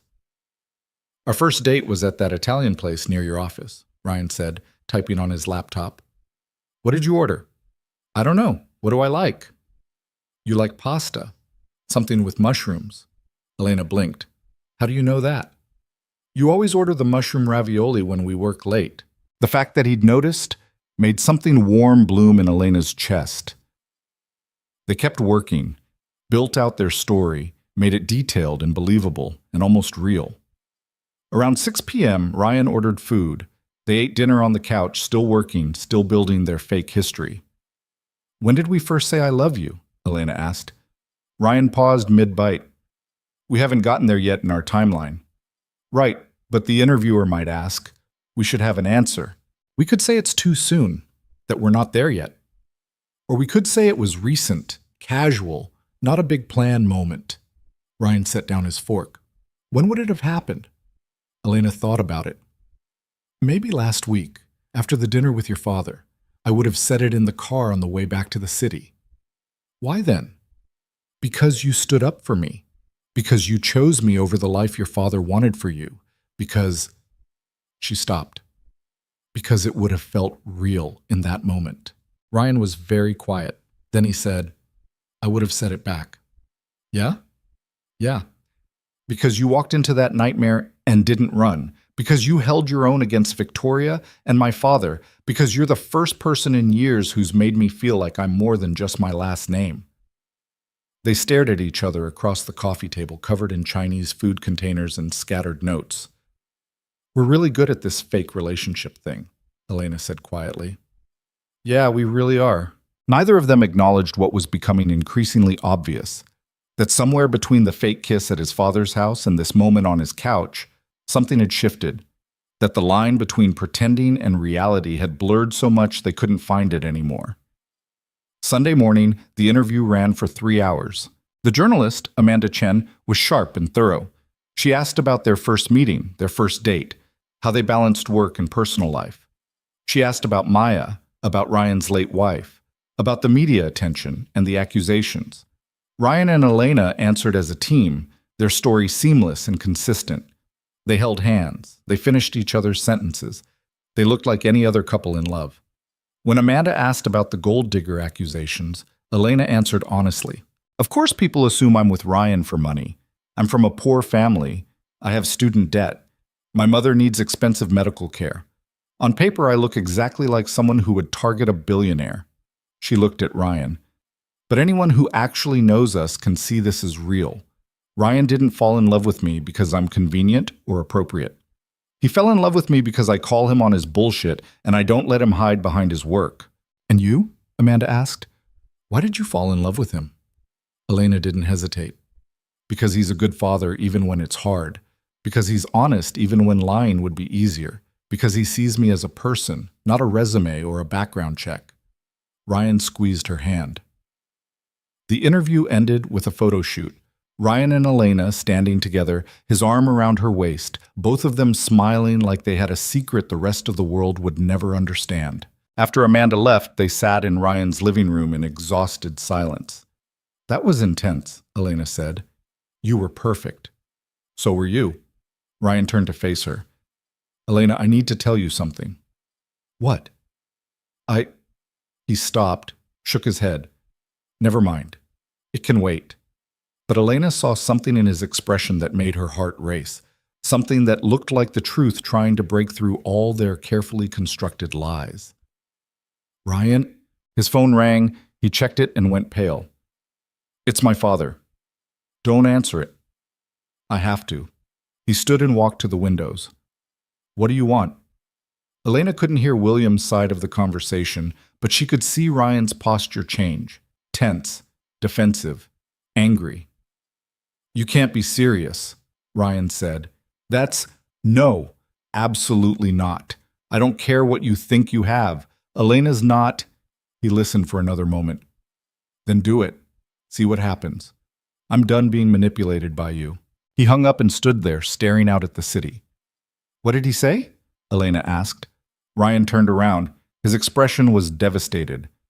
He's threatening to pull my position as CEO unless I end our relationship. He says you're a liability the company can't afford. He's calling an emergency board meeting for tomorrow. Elena felt like the floor had dropped out from under her. Then we end it. We tell people it didn't work out. I'll resign. Find another job. No. Ryan, you can't lose your company over this. I'm not losing anything. He's bluffing. What if he's not? Ryan crossed back to her and took both her hands. Then he's not. Elena, I meant what I said in that interview. Every word. You've made me feel alive again for the first time in years. You've helped me be a better father. He stopped. You've become essential. And I'm not giving that up. Not for my father, not for the company, not for anything. Elena stared at him. Ryan, this is fake. Remember? We're pretending. Are we? His voice was quiet. Because it hasn't felt fake for a while now. Not to me. The admission hung in the air between them. What are you saying? Elena whispered. I'm saying I love you. For real. Not for the interview or the cameras or anyone else. Just... He cupped her face gently. Just because you're you. Elena's breath caught. This wasn't part of the plan. This wasn't supposed to happen. Ryan, we can't I know. I know this is complicated and messy and probably the worst idea I've ever had, but I can't keep pretending this is pretend. Not anymore. Elena looked at him. At this man who'd started as her boss and somehow become the most important person in her life. This man who'd defended her against his father, who'd listened when she talked about her mother, who'd noticed she liked mushroom ravioli. I love you too, she said. I think I have for a while now. Ryan kissed her. Not like the first time at his father's house, desperate and panicked. This was slow and deliberate and real. This was them finally admitting what had been building for weeks. When they pulled apart, both of them were breathing hard. What do we do now? Elena asked. We stop pretending, Ryan said. We make this real, and we fight like hell to keep it. Outside the windows, Manhattan glittered in the afternoon sun. Tomorrow would bring William's board meeting, and whatever consequences came with it. But right now, in this moment, Ryan and Elena weren't thinking about consequences. They were just two people who'd started with a lie and somehow found the truth. The board meeting was scheduled for 9 a.m. Monday. Ryan barely slept Sunday night. He kept running scenarios in his head, what his father would say, how the board would react, what weapons William had prepared. Elena had offered to stay, but Ryan sent her home. This fight was his, not hers. Except it wasn't just his anymore.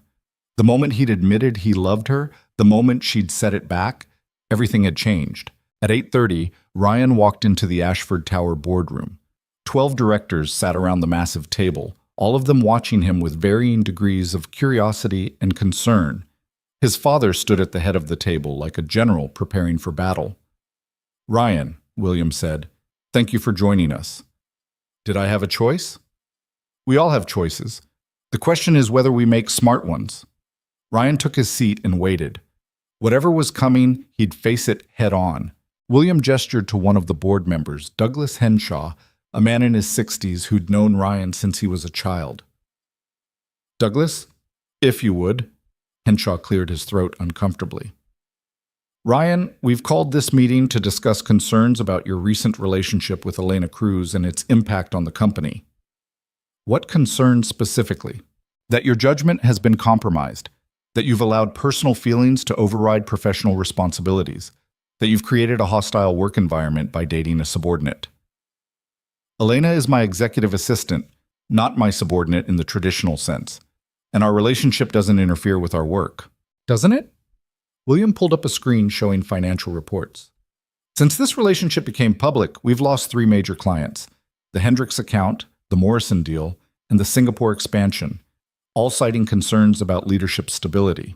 Ryan felt his stomach drop but kept his expression neutral. Those accounts were already shaky. Hendricks has been looking for an exit for 6 months. Morrison's CFO got indicted for fraud last week, and Singapore fell through because of regulatory issues, not relationship drama. Nevertheless, the perception exists that you're distracted, that you're prioritizing a romantic entanglement over the company's best interests. "I'm prioritizing my personal life for the first time in 7 years. That doesn't make me distracted. It makes me human." Another board member, Sharon Yates, spoke up.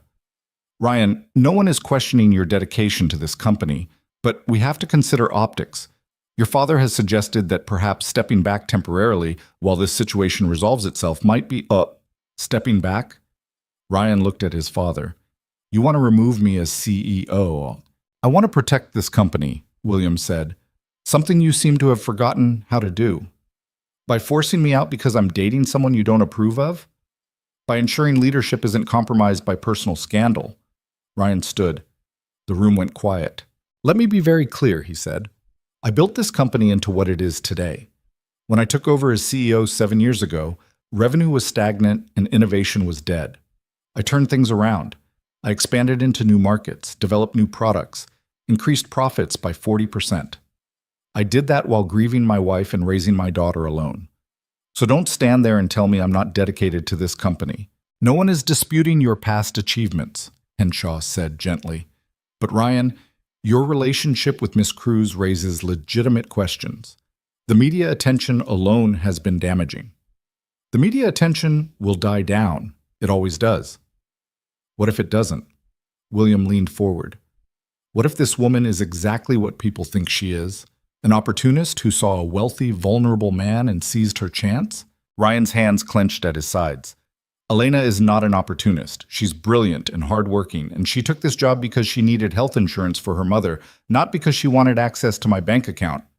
How convenient that she ended up in your bed anyway." The room went silent. Ryan's voice went cold. "You're out of line." "Am I? Or am I the only one willing to say what everyone's thinking?" William looked around the table. "This woman came from nothing. She has every financial incentive to manipulate Ryan, and now she's done exactly that. That's enough."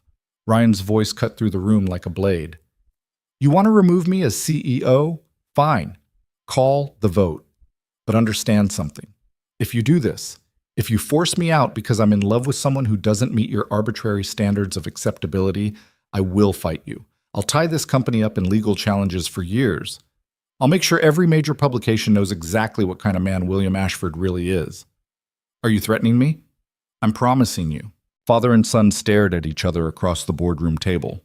Sharon Yates cleared her throat. "Perhaps we should table this discussion until tempers cool." "Agreed," Henshaw said quickly. "Ryan, we're not trying to attack you. We're trying to protect the company we all care about." "Then trust me," Ryan said. "Trust that I know what I'm doing. Trust that I can handle my personal life without it destroying my professional one." The board members exchanged glances. Ryan could see them wavering, caught between William's pressure and their own loyalty to Ryan. "We'll need time to consider this," Yates said finally. "Ryan, we'll reconvene in 2 weeks with a decision." It wasn't a victory, but it wasn't a defeat either. Ryan walked out of the boardroom feeling like he'd been through a war. His phone buzzed immediately. A text from Elena. "How did it go?" He typed back, "Still employed. For now. That's something. Want to talk?" "Later. I need to clear my head." Instead of going to his office, Ryan left the building and walked. He ended up in Central Park, sitting on a bench watching joggers and dog walkers and tourists taking photos. Normal people living normal lives without board meetings and family drama and impossible choices. His phone rang. Not Elena this time, his grandmother. "You survived," she said without preamble. "Barely." "Your father called me. He's furious." "Good. Ryan, I need to ask you something. This woman, Elena, is she really what you want? Or are you just rebelling against William?" Ryan thought about Elena sleeping in Maya's room after a nightmare. Elena defending herself against Victoria with quiet dignity. Elena admitting she loved him like it scared her. "She's what I want," he said. "She's the first thing I've wanted for myself in years." His grandmother was quiet for a moment. "Then fight for her, but be smart about it. Your father will use every weapon he has." "I know." "Do you? Because William doesn't just want you to end this relationship. He wants to destroy it so thoroughly that you'll never defy him again." "He can try." "He will. And Ryan, be prepared for it to get ugly." She hung up before he could respond. Ryan sat there for another hour, trying to figure out his next move. Finally, he texted Elena. "Can you come over tonight? We need to talk, of course." "What time?" 7. "And bring an overnight bag. This might take a while." Elena showed up at 6:50 carrying a small duffel bag and looking nervous. "Maya's at a sleepover," Ryan said, letting her in. "We have the place to ourselves." "Should I be worried?" "Maybe. I don't know yet." They sat on the couch with glasses of wine neither of them drank. "The board wants me to step down," Ryan said. "Not permanently, just temporarily until the situation with Elena Cruz resolves itself." Elena set down her wine glass carefully. "Then I'll quit." "No." "Ryan, I'm not letting you lose your company because of me." "You're not. My father is trying to make me lose my company because I won't let him control my life. There's a difference. A difference that ends with you being forced out as CEO." Ryan took her hand. "Elena, I've spent 7 years doing everything my father wanted, running the company his way, living the life he chose, being the son he demanded I be, and I was miserable. Then you walked into my office, and for the first time since Sarah died, I remembered what it felt like to actually want something. This isn't about wanting me. This is about defying your father. It's both. It's all of it. It's me finally choosing myself instead of the legacy and the expectations and all the bullshit that comes with being an Ashford." He squeezed her hand. "I'm not giving you up. Not for the board, not for my father, not for anyone." Elena's eyes were bright with tears. "What if you regret it? What if 6 months from now you realize I'm not worth losing everything?" "You are worth it. And this isn't losing everything. It's choosing what actually matters." She kissed him then, hard and desperate and full of all the fear and hope neither of them could put into words. When they pulled apart, Elena said, "So what do we do?" "We fight. We prove to the board that I can handle both the company and a relationship. We show my father he doesn't control me anymore." "How?" Ryan had been thinking about this all day. "You start your own consulting business. You keep working as my assistant for now, but you build something separate, something that's yours. That way, when people accuse you of using me for money, you have your own success to point to." Elena stared at him. "Ryan, starting a business takes capital, resources I don't have. You have connections, you have skills, and you have me." He pulled out his laptop. "I've already talked to 5 companies that would hire you as a consultant. They're willing to pay your rate, whatever you set it. You can't just buy me a business. I'm not buying you anything. I'm opening doors. What you do with them is up to you." Elena looked at the screen where Ryan had outlined potential clients, projected revenue, startup costs. He'd done all this today, while his own career was on the line. This is insane, she said. Probably. But it might work. They spent the next 3 hours building a business plan. Elena would consult on international expansion and cross-cultural business strategy. She'd work evenings and weekends initially, building a client base while keeping her day job. Within 6 months, she'd hopefully have enough income to go independent. It was ambitious and risky and maybe impossible. But it was also Elena's. Not Ryan's, not his father's. Hers. Around midnight, they finally closed the laptop. I can't believe we just did that, Elena said. Believe it, you're officially an entrepreneur. I'm officially insane. Ryan pulled her close. Welcome to the club. They fell asleep on the couch, tangled together, exhausted but hopeful. The next morning, Elena woke up to find Ryan making breakfast. Actual breakfast. Eggs and toast and coffee. You cook? She asked, stumbling into the kitchen. Occasionally, usually when I'm stressed and can't sleep. How long have you been awake? Since 5. I've already sent emails to 3 of the consulting clients. 2 have already responded wanting to schedule meetings. Elena took the coffee he offered. You're really serious about this. I'm serious about you. The business is just a bonus. Over the next few weeks, Elena's life became a blur of day jobs and night meetings. She'd work for Ryan from 8 to 6, then meet with potential clients until 9 or 10. Weekends were spent building proposals and refining her pitch. It was exhausting, but it was also exhilarating. Her first official client was a tech startup looking to expand into Latin America.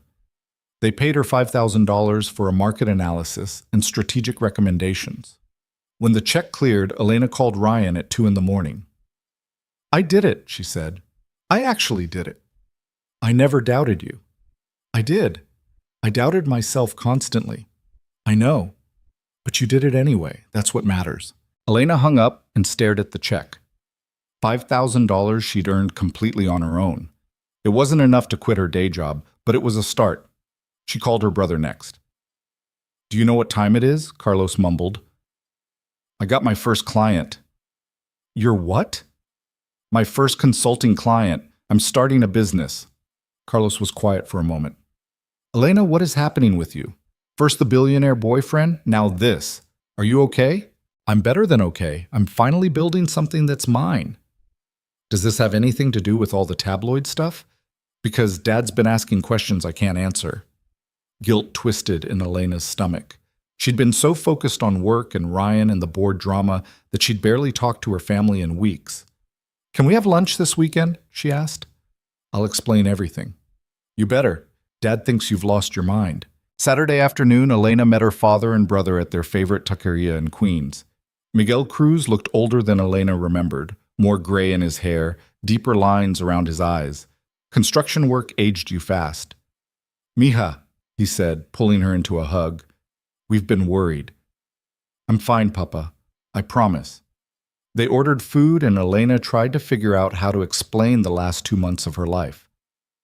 So, Carlos said, the billionaire. That's real? It's real. And you love him? Her father asked quietly. I do. Miguel studied her face. He treats you well? He does. Elena searched for the right words. He's a good man, a good father. He sees me for who I am, not where I came from. And his family, they accept you? Elena hesitated. His father doesn't. But we're working through it. Working through it, Carlos repeated. Elena, we saw the articles. The ones calling you a gold digger. The ones questioning your motives. That's not working through it. That's war.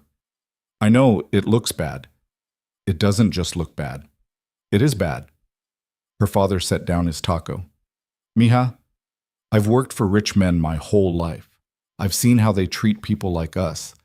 You think this man's family will ever really accept you? I don't care if they accept me. I care about Ryan and his daughter. They're what matters. What about your mother? Miguel asked. Have you visited her this month? The question landed like a punch. Elena had visited her mother exactly once in the last 4 weeks. I've been busy. Too busy for your mother? Papa, that's not fair. Fair. You want to talk about fair? Miguel's voice rose. Your mother worked herself sick taking care of you and your brother. She cleaned houses and worked night shifts so you could go to good schools. And now that you've got a rich boyfriend, you forget about her? I haven't forgotten about her. I'm paying her medical bills. I visit when I can. When you can, Miguel repeated bitterly. Your brother visits her 3 times a week. I visit every day after work. But you're too busy building your new life. Elena felt tears burning behind her eyes. I'm trying to build something sustainable. Something that means I can keep paying those medical bills long term. I'm not abandoning anyone. It feels like abandonment, Carlos said quietly. To us. Maybe to Mom, too. The words broke something inside Elena.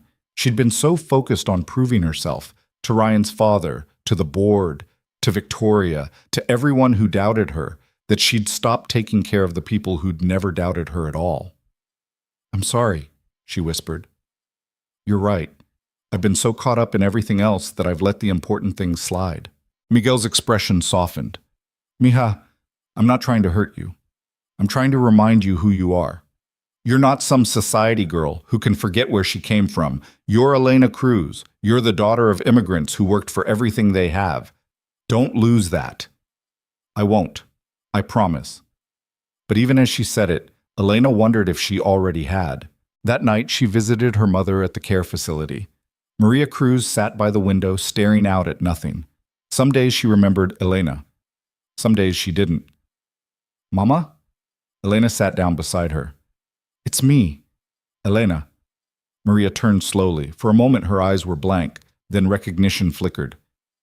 Mija, you came. Of course I came. You're so pretty. Are you going somewhere special?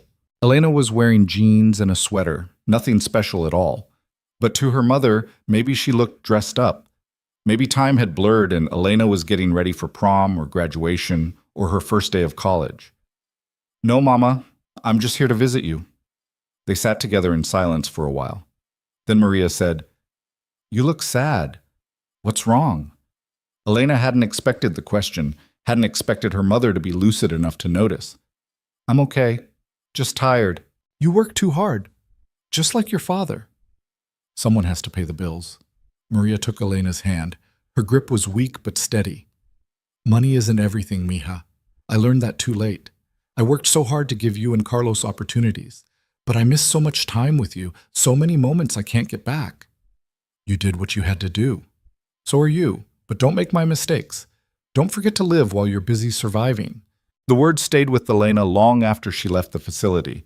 She drove back to Manhattan in a daze, thinking about her mother's warning, about her father's disappointment, about the life she was building and the life she was leaving behind. Ryan was waiting at his penthouse when she arrived. How did it go? He asked. Badly.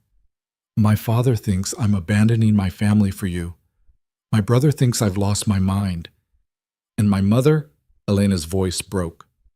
My mother told me not to forget to live while I'm busy surviving. Ryan pulled her into his arms. I'm sorry. For what? You didn't do anything wrong. I pulled you into this world, this chaos. Elena pulled back to look at him. I chose this, all of it. The relationship, the business, the complications. That's on me. Still, if I could make it easier, life isn't supposed to be easy. It's supposed to matter. Elena wiped her eyes. I just need to figure out how to balance it all. We'll figure it out together. Over the next month, Elena tried. She visited her mother twice a week. She had dinner with her father and brother every Sunday. She kept building her consulting business while working for Ryan during the day. It was brutal and exhausting and sometimes felt impossible. But slowly, things started to shift. The New York Times article about Elena and Ryan ran in early November. It was fair and balanced and painted them as a couple navigating difficult circumstances with grace. The public response was surprisingly positive. Some people still called Elena a gold digger, but more people saw them as proof that love didn't care about tax brackets. The board meeting reconvened in mid-November. This time, Ryan came prepared with quarterly reports showing that despite the media attention, the company was thriving. Revenue was up. Client retention was strong. New contracts were being signed. William tried to argue that it was temporary, that the damage would show up later. But the numbers didn't lie. The board voted to keep Ryan as CEO, 11-1. The only dissenting vote was Williams. That night, Ryan took Elena to dinner at a small restaurant in Brooklyn, far from the Manhattan social scene. "We won," he said, raising his glass. "You won. I just didn't drag you down." "That's not how this works. We're a team." Elena clinked her glass against his. "A team. I like that."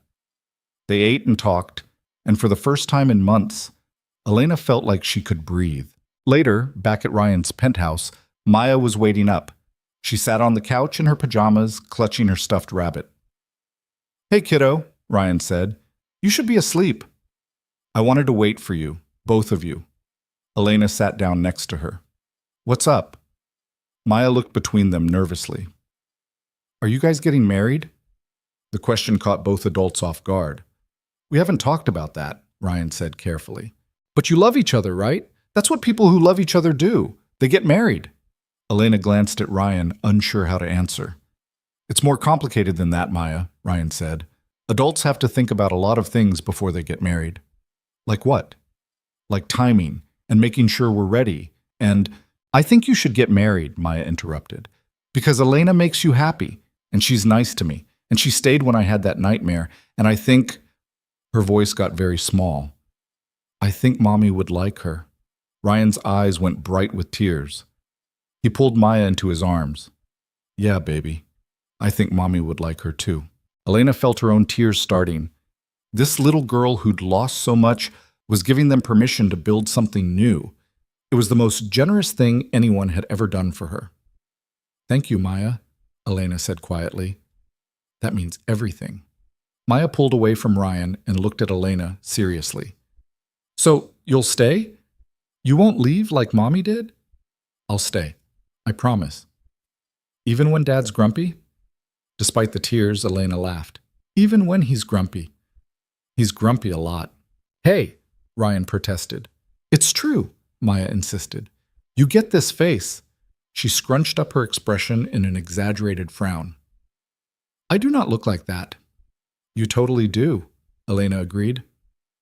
They spent the next hour just being together, watching a movie, eating popcorn, arguing about whether Maya could stay up past her bedtime. Normal family things that felt extraordinary because they were building it from scratch. After Maya finally fell asleep, Ryan and Elena stood in the hallway outside her room. "That was unexpected," Ryan said. "She basically just proposed for you." "Yeah, how do you feel about that?" Elena thought about it. "Terrified, but in a good way." "Good terrified?" "Yeah, the kind where you're scared because you want something so much that losing it would break you." Ryan pulled her close. "I want to marry you, not because Maya suggested it, not to prove anything to my father or the board or anyone else, just because I can't imagine my life without you in it." "That's not a proposal, right? Because if it is, it needs work." He laughed. "No, when I propose, it'll be better than this. I'll plan something romantic and memorable, and I'll probably cry and ruin my makeup. Probably." They stood there in the quiet hallway, and Elena realized this was it. This was the life she'd been fighting for. Not the penthouse or the money or the status, just this, Ryan and Maya and the possibility of building something real. 2 weeks later, Elena signed her third major consulting contract. Between the 3 clients, she was making enough to quit her day job at Ashford Industries. She didn't. Instead, she and Ryan restructured her role. She became his strategic advisor, working 20 hours a week on special projects while building her consulting business on the side. It was unconventional, but it worked. Patricia threw her a small party when the news went public. Half the office showed up, including people who'd whispered about Elena being a gold digger just months earlier. "Congratulations," Patricia said, hugging her. "You earned this. Thanks. For everything. For believing me when no one else did." "I didn't believe you at first," Patricia admitted. "I thought you were crazy for getting involved with Ryan, but you proved me wrong. You proved everyone wrong." That night, Elena went to dinner with her family again. This time, she brought Ryan and Maya. Miguel Cruz sized up Ryan like he was inspecting a building foundation. "So you're the billionaire?" "Yes, sir." "You hurt my daughter. I don't care how much money you have. Understand?" "Understood," Carlos laughed. "Dad, you can't threaten him. He probably has lawyers." I don't care about lawyers. I care about my daughter. Ryan met Miguel's eyes steadily. So do I, sir. I love her. And I'm going to spend the rest of my life proving she made the right choice. Miguel studied him for a long moment. Then he nodded. Good. Now sit down and eat. Elena says you like tamales. The dinner was chaotic and loud and perfect. Maya charmed everyone by speaking Spanish she'd learned from Mrs. Chen. Carlos interrogated Ryan about business. Miguel told embarrassing stories about Elena's childhood. Watching her two worlds collide, Elena felt something settle in her chest. This was possible. All of it.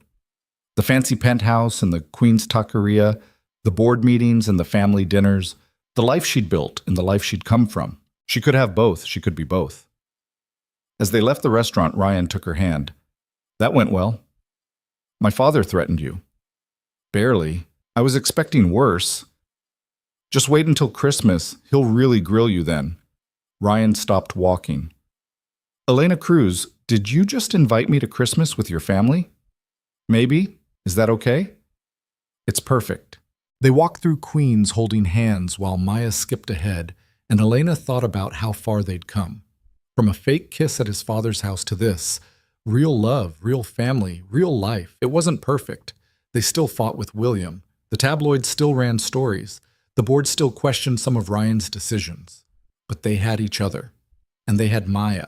And they had this life they were building together, one difficult choice at a time. In late December, Ryan proposed. Not at some fancy restaurant or exotic vacation spot. He proposed in Elena's tiny apartment in Queens, surrounded by boxes from her consulting business and her mother's old furniture and all the messy reality of who she really was. This is where it started for you, he said, getting down on one knee. This apartment, this neighborhood, this life. I don't want you to leave it behind. I want you to bring it with you, all of it. Your family, your history, your dreams.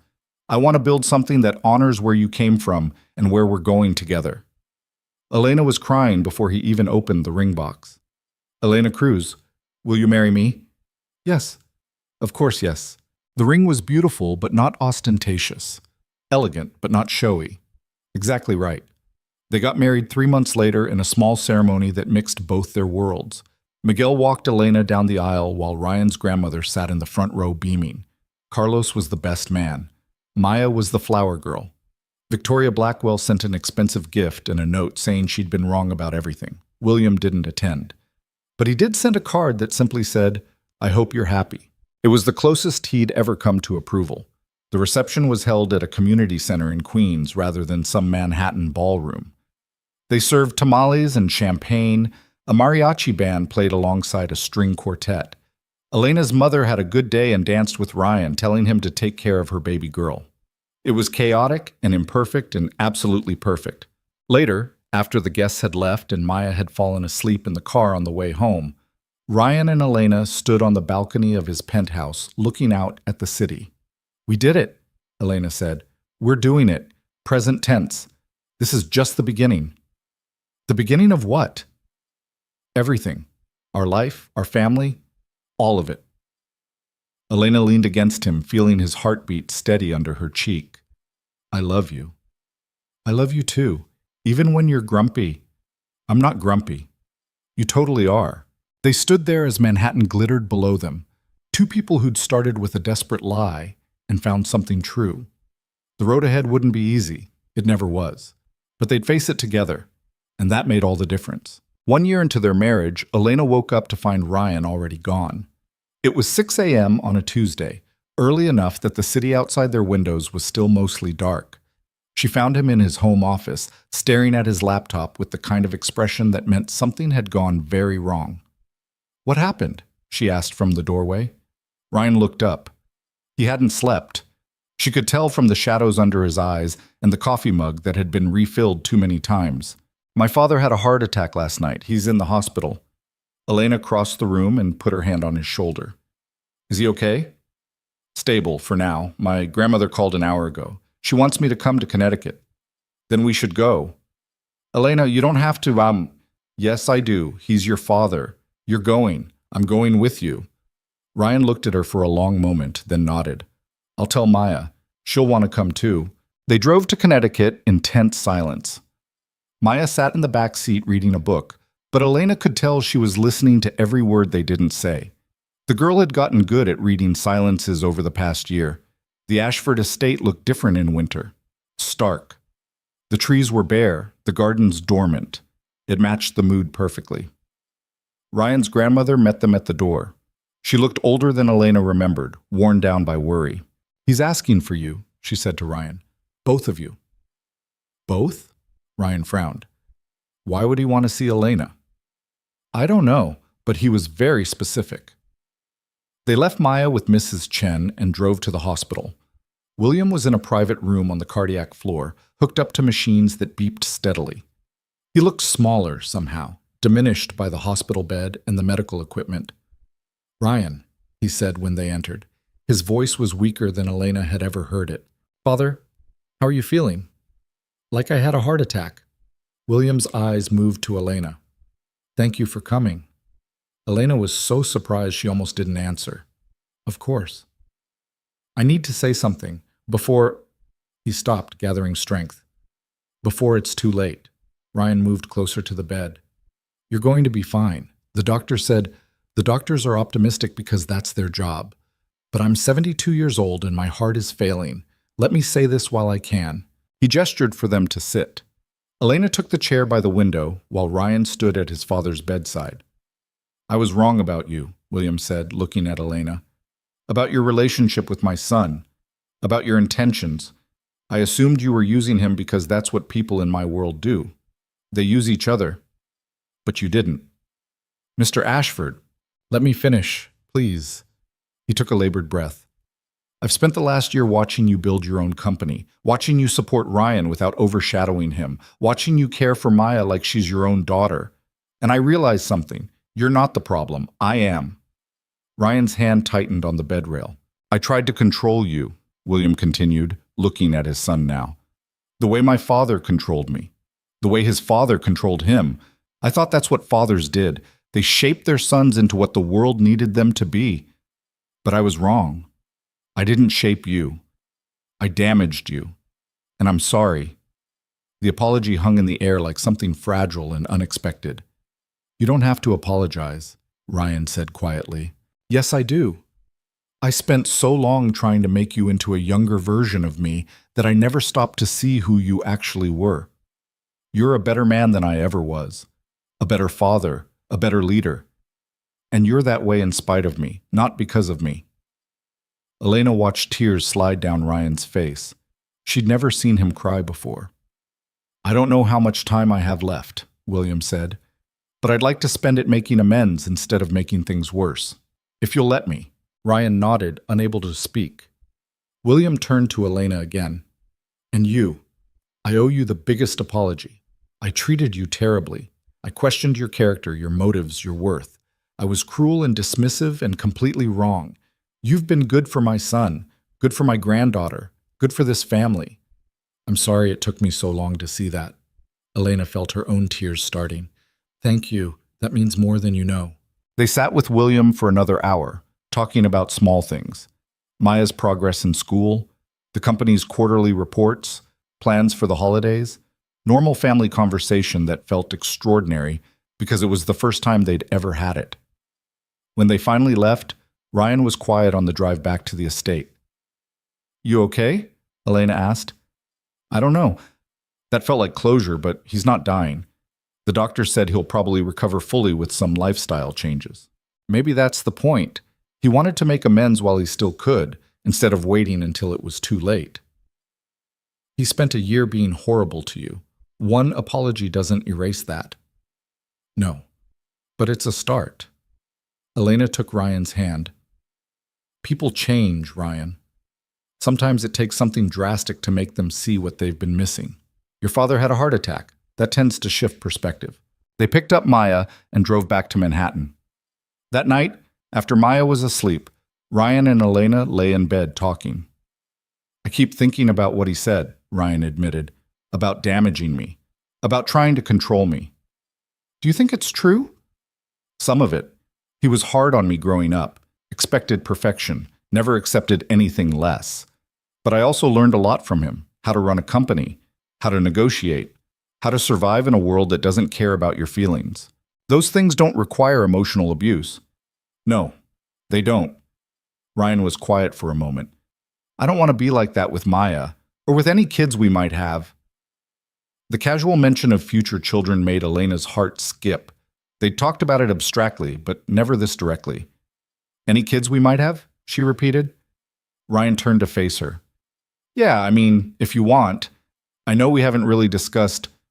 I want kids. With you. With Maya as their big sister. I want all of it. Yeah? Yeah. They kissed, and the conversation shifted to other things. But later, lying in the dark, Elena thought about what kind of parents they'd be, what kind of family they were building. It felt fragile and precious and completely worth fighting for. Over the next few months, William's recovery became the family project. He had to change his diet, exercise more, reduce stress. Ryan's grandmother oversaw everything with military precision, and to everyone's surprise, William actually followed orders. Even more surprising, he started showing up to Sunday dinners. The first time it happened, Elena nearly dropped the serving dish she was carrying. William Ashford, sitting at their table in the penthouse, eating pot roast and making awkward small talk with Maya. This is weird, Elena whispered to Ryan in the kitchen. Extremely weird. Should we be worried? Probably, but let's see where it goes. Where it went was gradually better. William started asking about Elena's consulting business without the edge of judgment he used to carry. He brought Maya books and didn't comment when she told him about her day in exhaustive detail. He even apologized to Elena's father when they met at Maya's school play.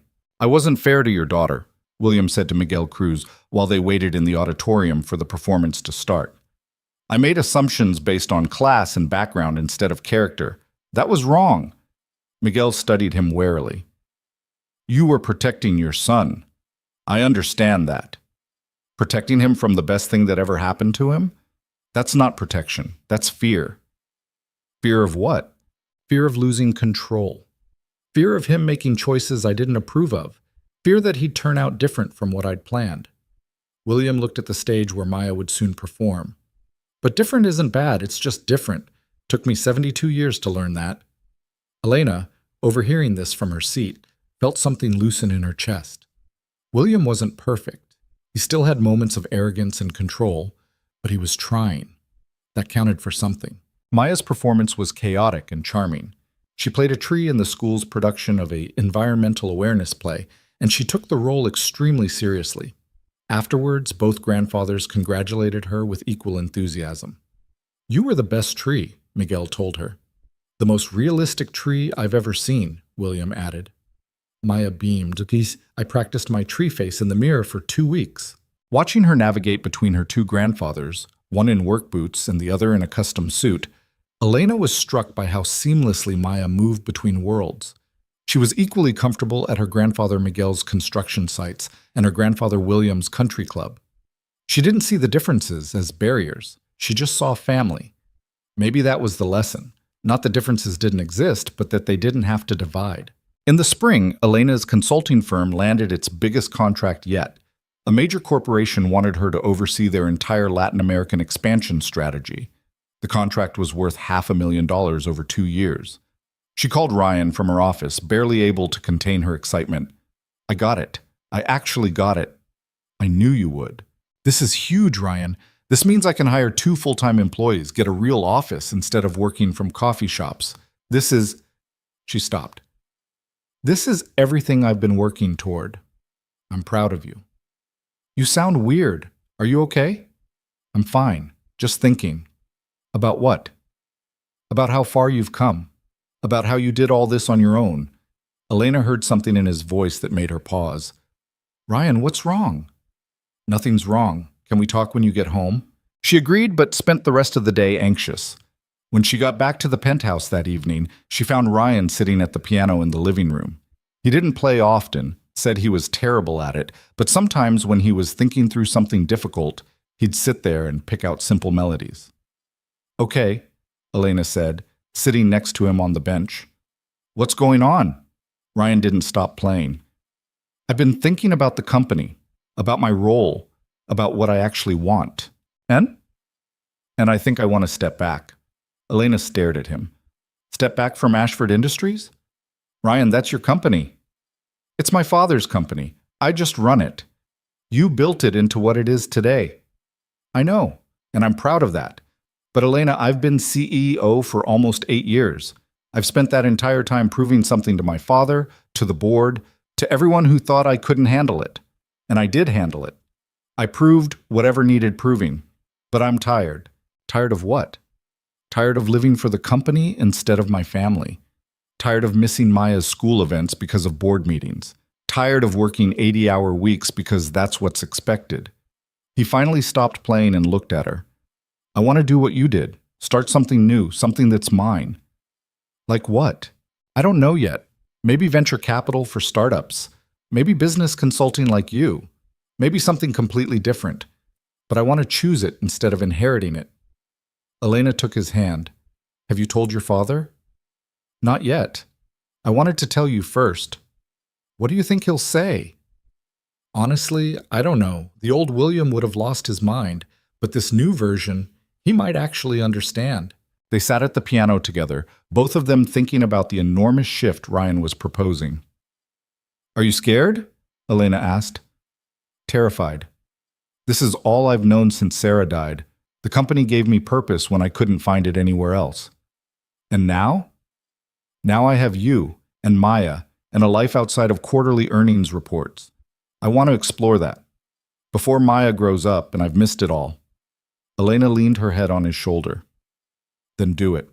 We'll figure it out together. Ryan told his father 2 weeks later over lunch at the estate. To his credit, William listened without interrupting. I'm not quitting, Ryan clarified. I'm transitioning. I'll stay on as CEO for another year to make sure the succession is smooth. But then I want to move into an advisory role, chairman of the board maybe. Something that lets me have input without the daily grind. William was quiet for a long time. Then he said, Who would replace you? I have some ideas. Sharon Yates has been on the board for 10 years. She knows the company inside and out. Or we could do an external search. You've really thought this through. I have. William nodded slowly. Then I support it. Ryan blinked. Just like that? Just like that. Ryan, I spent my entire life chained to that company. It cost me my marriage, my relationship with you, years of happiness I'll never get back. If you're smart enough to walk away before it costs you the same, then you're smarter than I ever was. I'm not walking away. I'm just rebalancing. Same thing. William smiled slightly. Besides, watching you try to do something different might give me ideas for my retirement. You're retiring. Eventually, maybe, I don't know. William looked out the windows at the gardens coming back to life after winter. I'm learning that there's more to life than board meetings and profit margins. Took me long enough. The transition was announced publicly in June. The business press had opinions, some praising Ryan's decision, others questioning it. But mostly, people seemed to understand. He'd given 8 years to the company. He'd earned the right to choose something else. Sharon Yates was named CEO designate and spent the next month shadowing Ryan, learning everything he knew. She was sharp and capable and exactly what the company needed. On Ryan's last official day as CEO, the company threw him a party. Hundreds of employees showed up, many of them people Elena had never met. They told stories about Ryan's leadership, his vision, his willingness to take risks when safer options were available. He changed this company, one executive said during the speeches. Made it more innovative, more inclusive, more human. We're better because of him. Elena watched Ryan accept the praise with his usual discomfort. He'd never been good at taking compliments, but she could see pride there too. Pride in what he'd built, even if he was ready to build something else now. That night, they celebrated quietly at home with Maya and both their families. Miguel and William sat at opposite ends of the dinner table, occasionally making awkward but genuine conversation. Carlos interrogated Ryan about his next venture with real interest. Ryan's grandmother told stories about Ryan as a child that made Maya laugh so hard she nearly fell off her chair. It was chaotic and imperfect, and exactly what family was supposed to be. Later, after everyone had gone home and Maya was asleep, Ryan and Elena sat on their balcony looking out at Manhattan. How does it feel? Elena asked. Scary. Liberating. Both. Any regrets? Ryan thought about it. No, I did what I needed to do, proved what I needed to prove. Now it's time for something new. What does that look like? I don't know yet. Maybe I'll take some time off, actually spend time with Maya, travel, figure out what I want instead of what everyone else expects. That sounds nice. Come with me. Elena turned to look at him. What? Come with me. You can run your business from anywhere. We could take 3 months, 6 months, travel with Maya, see the world, be a family outside of Manhattan and board meetings and all of this. Ryan, I just signed a huge contract. I can't just leave. Why not? You have employees now. You can delegate, and most of your work is virtual anyway. Elena opened her mouth to argue, then stopped. He was right. She could run her business remotely. She'd built it to be flexible specifically so she'd have freedom. So why was her first instinct to say no? I'm scared, she admitted. Of what? Of stopping. Of slowing down. I've spent my entire life fighting for scholarships, for jobs, for respect, for survival. I don't know how to just be. Ryan took her hand. Then let's learn together. They spent the next week planning. Where they'd go, what they'd see, how long they'd be gone. Maya was ecstatic about missing school for adventure. Elena's clients were surprisingly supportive when she explained she'd be working remotely for a few months. Only her father had reservations. You're running away? Miguel asked when Elena told him over Sunday dinner. No, we're taking a break. There's a difference. Sounds like running to me. Papa, I've been working nonstop for 15 years. I think I've earned a vacation. A 3-month vacation? Why not? You always told me life was short, that I should make time for what matters. Well, this matters. My family matters. Miguel was quiet for a moment, then he nodded. You're right. I did say that. Just make sure you come back. Of course we're coming back. This is home. They left in September. 3 months planned, destinations loose, itinerary flexible. They started in Mexico, visiting the village where Elena's grandparents had been born. Maya learned to make tortillas from distant cousins. Ryan practiced his terrible Spanish. Elena stood in the church where her grandmother had gotten married and felt connected to something bigger than herself. From there, they went to Paris, then Barcelona, then Rome.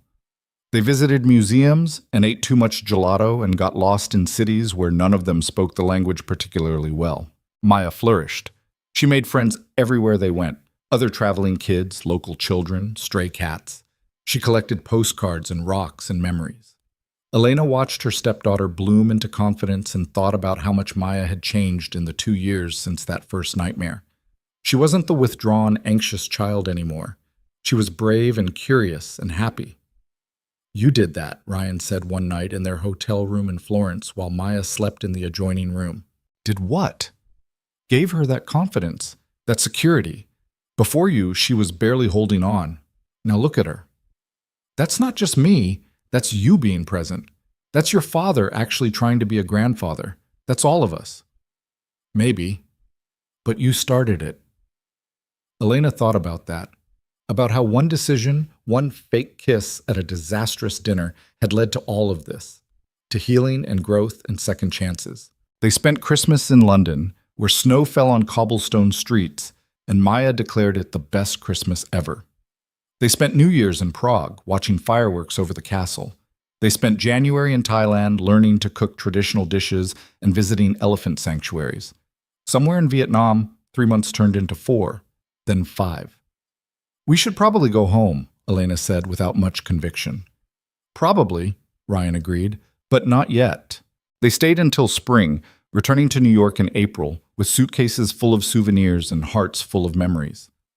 The penthouse felt different when they walked back in. Smaller, maybe, or just less important. It was a beautiful space, but it wasn't where they'd lived for the past 7 months. They'd lived in hotels and hostels and rental apartments. They'd lived in motion. I don't want to stop, Maya announced on their second day back. Stop what? Ryan asked. Traveling, seeing things. I want to keep going. We can travel more, Elena assured her.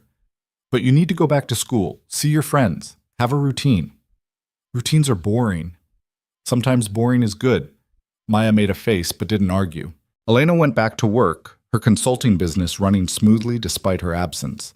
Her employees had handled everything beautifully. She promoted one of them to managing director and gave herself the title of founder and chairman. Let someone else handle the daily operations while she focused on strategy and big picture vision. Ryan started his new venture, a fund that invested in socially responsible startups. Companies focused on education, healthcare access, environmental sustainability, things that mattered beyond profit margins. Life settled into a new rhythm, different from before, but good different. William's health remained stable. He'd started seeing a therapist, which shocked everyone, and actually talked about his feelings, occasionally. He took Maya to museums and let her explain the art to him even when she was obviously making things up. Elena's mother had more bad days than good now, but on the good days, she remembered Elena's wedding, remembered Ryan and Maya, remembered being happy. One Saturday afternoon in June, almost exactly 2 years after their wedding, Ryan found Elena in Maya's room, helping her pack for summer camp. "Can we talk?" he asked. "Sure. What's up?" "I've been thinking about something." Elena sat down on Maya's bed, which was covered in clothes and camping gear. "That sounds ominous." "It's not ominous, it's just—" Ryan ran his hand through his hair. A nervous gesture Elena had learned meant he was about to say something important. "I want to adopt Maya. Officially, legally." Elena's breath caught. "Ryan, she's already yours." "I know, but I want it to be official. I want her to have my name if she wants it. I want to make sure that if anything ever happens to me, there's no question about custody or guardianship or any of that legal mess." "Have you talked to Maya about this?" "Not yet. I wanted to talk to you first. Make sure you were okay with it." "Why wouldn't I be okay with it?" "Because Sarah was her mother. Adopting Maya feels like it might erase that somehow, and I don't want to—" Elena took his hand. "Adopting Maya doesn't erase Sarah. It honors her by making sure her daughter always has a family, always has stability and love and legal protection. Sarah would want that." Ryan's eyes were wet. "Yeah, she would. So let's talk to Maya, see what she thinks." They found Maya in the kitchen, making herself a sandwich that consisted primarily of peanut butter and very little bread. "Hey, kiddo," Ryan said, sitting at the counter. "Can we talk to you about something?" Maya looked up suspiciously. "Am I in trouble?" "No, nothing like that." Ryan glanced at Elena, who nodded encouragingly. "I wanted to ask you something about your name." "What about it?" "Your legal name right now is Maya Ashford, but that's because you were born in Ashford, not because we went through the official adoption process." Maya set down her sandwich. "What's adoption process?" "It's when someone who isn't your biological parent becomes your legal parent, with papers and a judge and everything official. Like when kids in movies get adopted?" "Exactly like that." Maya thought about this. "But you're already my dad." "I know, but legally, technically, I'm your father because I was married to your mom. If I want to be your father officially, I need to adopt you, which means going to court and making it legal." "Would it change anything?" "Not really. You'd still be Maya, still be my daughter, still be part of this family. It would just be official." Maya picked at her sandwich crust. "Would I have to change my last name?" "Only if you wanted to. You could keep Ashford, or you could be Maya Cruz Ashford, or something else entirely. It's your choice." "What about Mom? She gave me the name Ashford." Ryan swallowed hard. "She did, and that's important. But your mom would want you to be safe and protected. Adoption makes sure that happens. Make sure no one can ever question that you're my daughter and Elena's daughter and part of this family forever." Maya looked at Elena. "You'd be my mom? Officially?" Elena felt tears burning behind her eyes. "If you want me to be, I know I'm not your first mom, but I'd be honored to be your mom now." "You already act like my mom. You make me do homework and eat vegetables and all the annoying mom stuff." Despite the tears, Elena laughed. "I do, don't I?" "Yeah. So I guess you're already my mom. We just need the papers." "Is that a yes?" Ryan asked. "You want us to start the adoption process?" Maya nodded. "But I want to keep Ashford in my name. Maybe Maya Ashford Cruz. So I have mom and dad and everyone." "That's perfect," Elena said. The adoption process took 3 months. There were forms and court dates and a judge who asked Maya if this was really what she wanted. Maya, wearing her favorite dress with the pockets, told the judge that Elena made the best pancakes and helped with homework and stayed when she had nightmares. So yes, she wanted Elena to be her mom officially. The judge approved the adoption on a Tuesday morning in September. They celebrated with pancakes at a diner near the courthouse, Maya wearing a t-shirt that said, "Officially an Ashford Cruise," that Carlos had made for her. "How does it feel?" Elena asked. Maya thought about it seriously.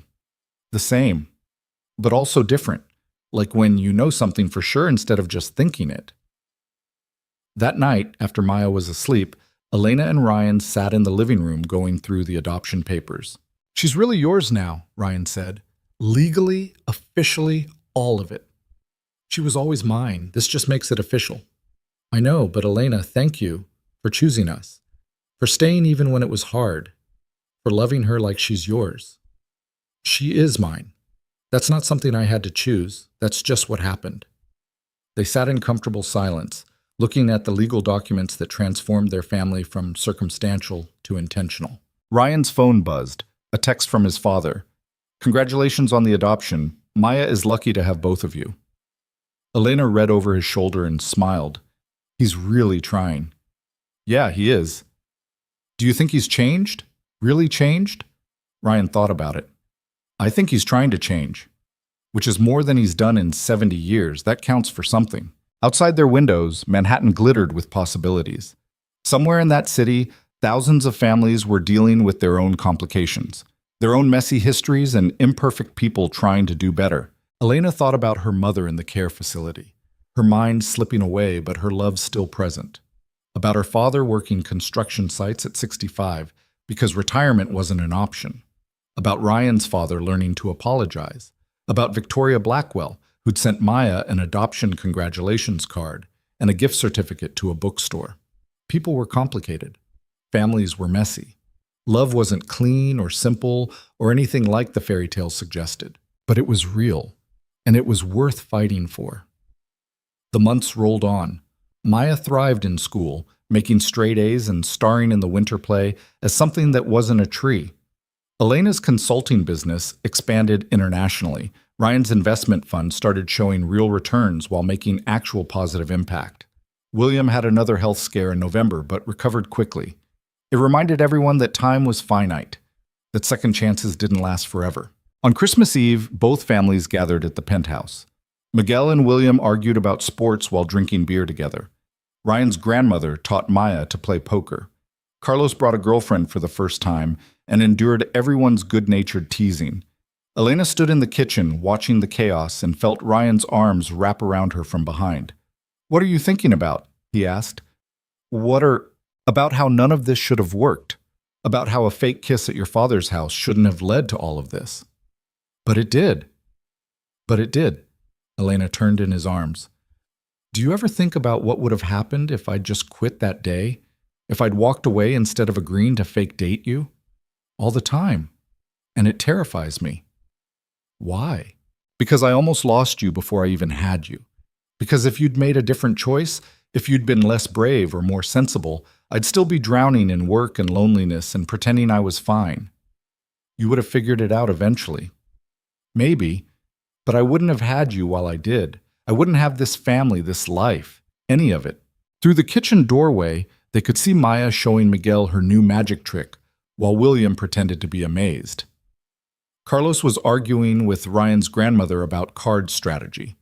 The Christmas tree lights twinkled, reflecting off the windows that showed the city beyond. "I used to think love was supposed to be easy," Elena said quietly.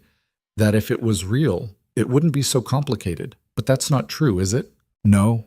Love is messy and complicated and hard. But that doesn't make it less real. Maybe that's what makes it more real. Because anything worth having is worth fighting for? Because anything worth having requires showing up even when it's hard, requires choosing each other over and over again."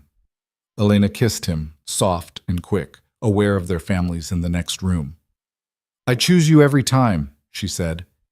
"Even knowing how complicated it would get? Especially knowing that.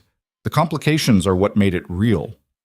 They stood in the kitchen holding each other while their blended, imperfect, chosen family celebrated in the next room. And Elena thought about the girl she'd been 2 years ago, desperate for stability, drowning in responsibility, just trying to survive. That girl had walked into a billionaire's office looking for a job and found a family instead. She'd been terrified of losing herself in Ryan's world, of becoming someone she didn't recognize. But instead, she'd brought her world with her family, her values, her determination to earn everything she had. And somehow, impossibly, the two worlds had merged. Not perfectly, not smoothly. There were still tensions and disagreements and moments when the differences felt too big to bridge. But they kept trying, kept showing up, kept choosing each other in this complicated, messy, beautiful family they'd built. Later that night, after everyone had gone home and Maya was asleep, Elena stood on the balcony looking out at the city. Ryan joined her, bringing her a blanket against the cold. "You know what I realized?" she said. "What?" "The billionaire single dad didn't save me. I saved myself. You just gave me a reason to believe I was worth saving." Ryan pulled her close. "We saved each other." "Yeah, we did." They stood there wrapped in the blanket, watching their city sleep, and thought about how far they'd come. From a desperate lie to a real love. From strangers to spouses. From broken pieces to a whole family. It hadn't been easy, it hadn't been smooth, but it had been real. And sometimes, Elena thought, that was the best kind of love story. Not the one where everything worked out perfectly, but the one where imperfect people chose each other anyway. Where they fought for each other through complications and criticism and impossible odds. Where they built something true from something fake. Where they found home in each other. Ryan's phone buzzed with a text from Maya, sent from her bedroom. "Are you guys being mushy on the balcony again?" They both laughed. "We should go to bed," Elena said. "In a minute. I want to stay here a little longer." So they stood together on their balcony overlooking Manhattan, two people who'd started with a lie and found everything they'd been missing. The billionaire who'd learned that money couldn't buy happiness, but love could give it freely. The woman who'd learned that she didn't have to choose between where she came from and where she was going, she could honor both. And somewhere in their penthouse, their daughter slept peacefully, secure in the knowledge that she was loved completely by parents who'd chosen each other and chosen her. That was the real ending. Not perfect, not tied up with a neat bow, but real and messy and absolutely right. Because the best stories aren't the ones where everything works out easily. They're the ones where people work hard to make things work, where they fight for each other, where they choose love even when it's complicated, where they find that home isn't a place or a tax bracket or a social class. Home is the people who see you completely and love you anyway. Home is choosing each other every single day. And that, Elena thought as Ryan's arms tightened around her, was worth more than all the money in the world.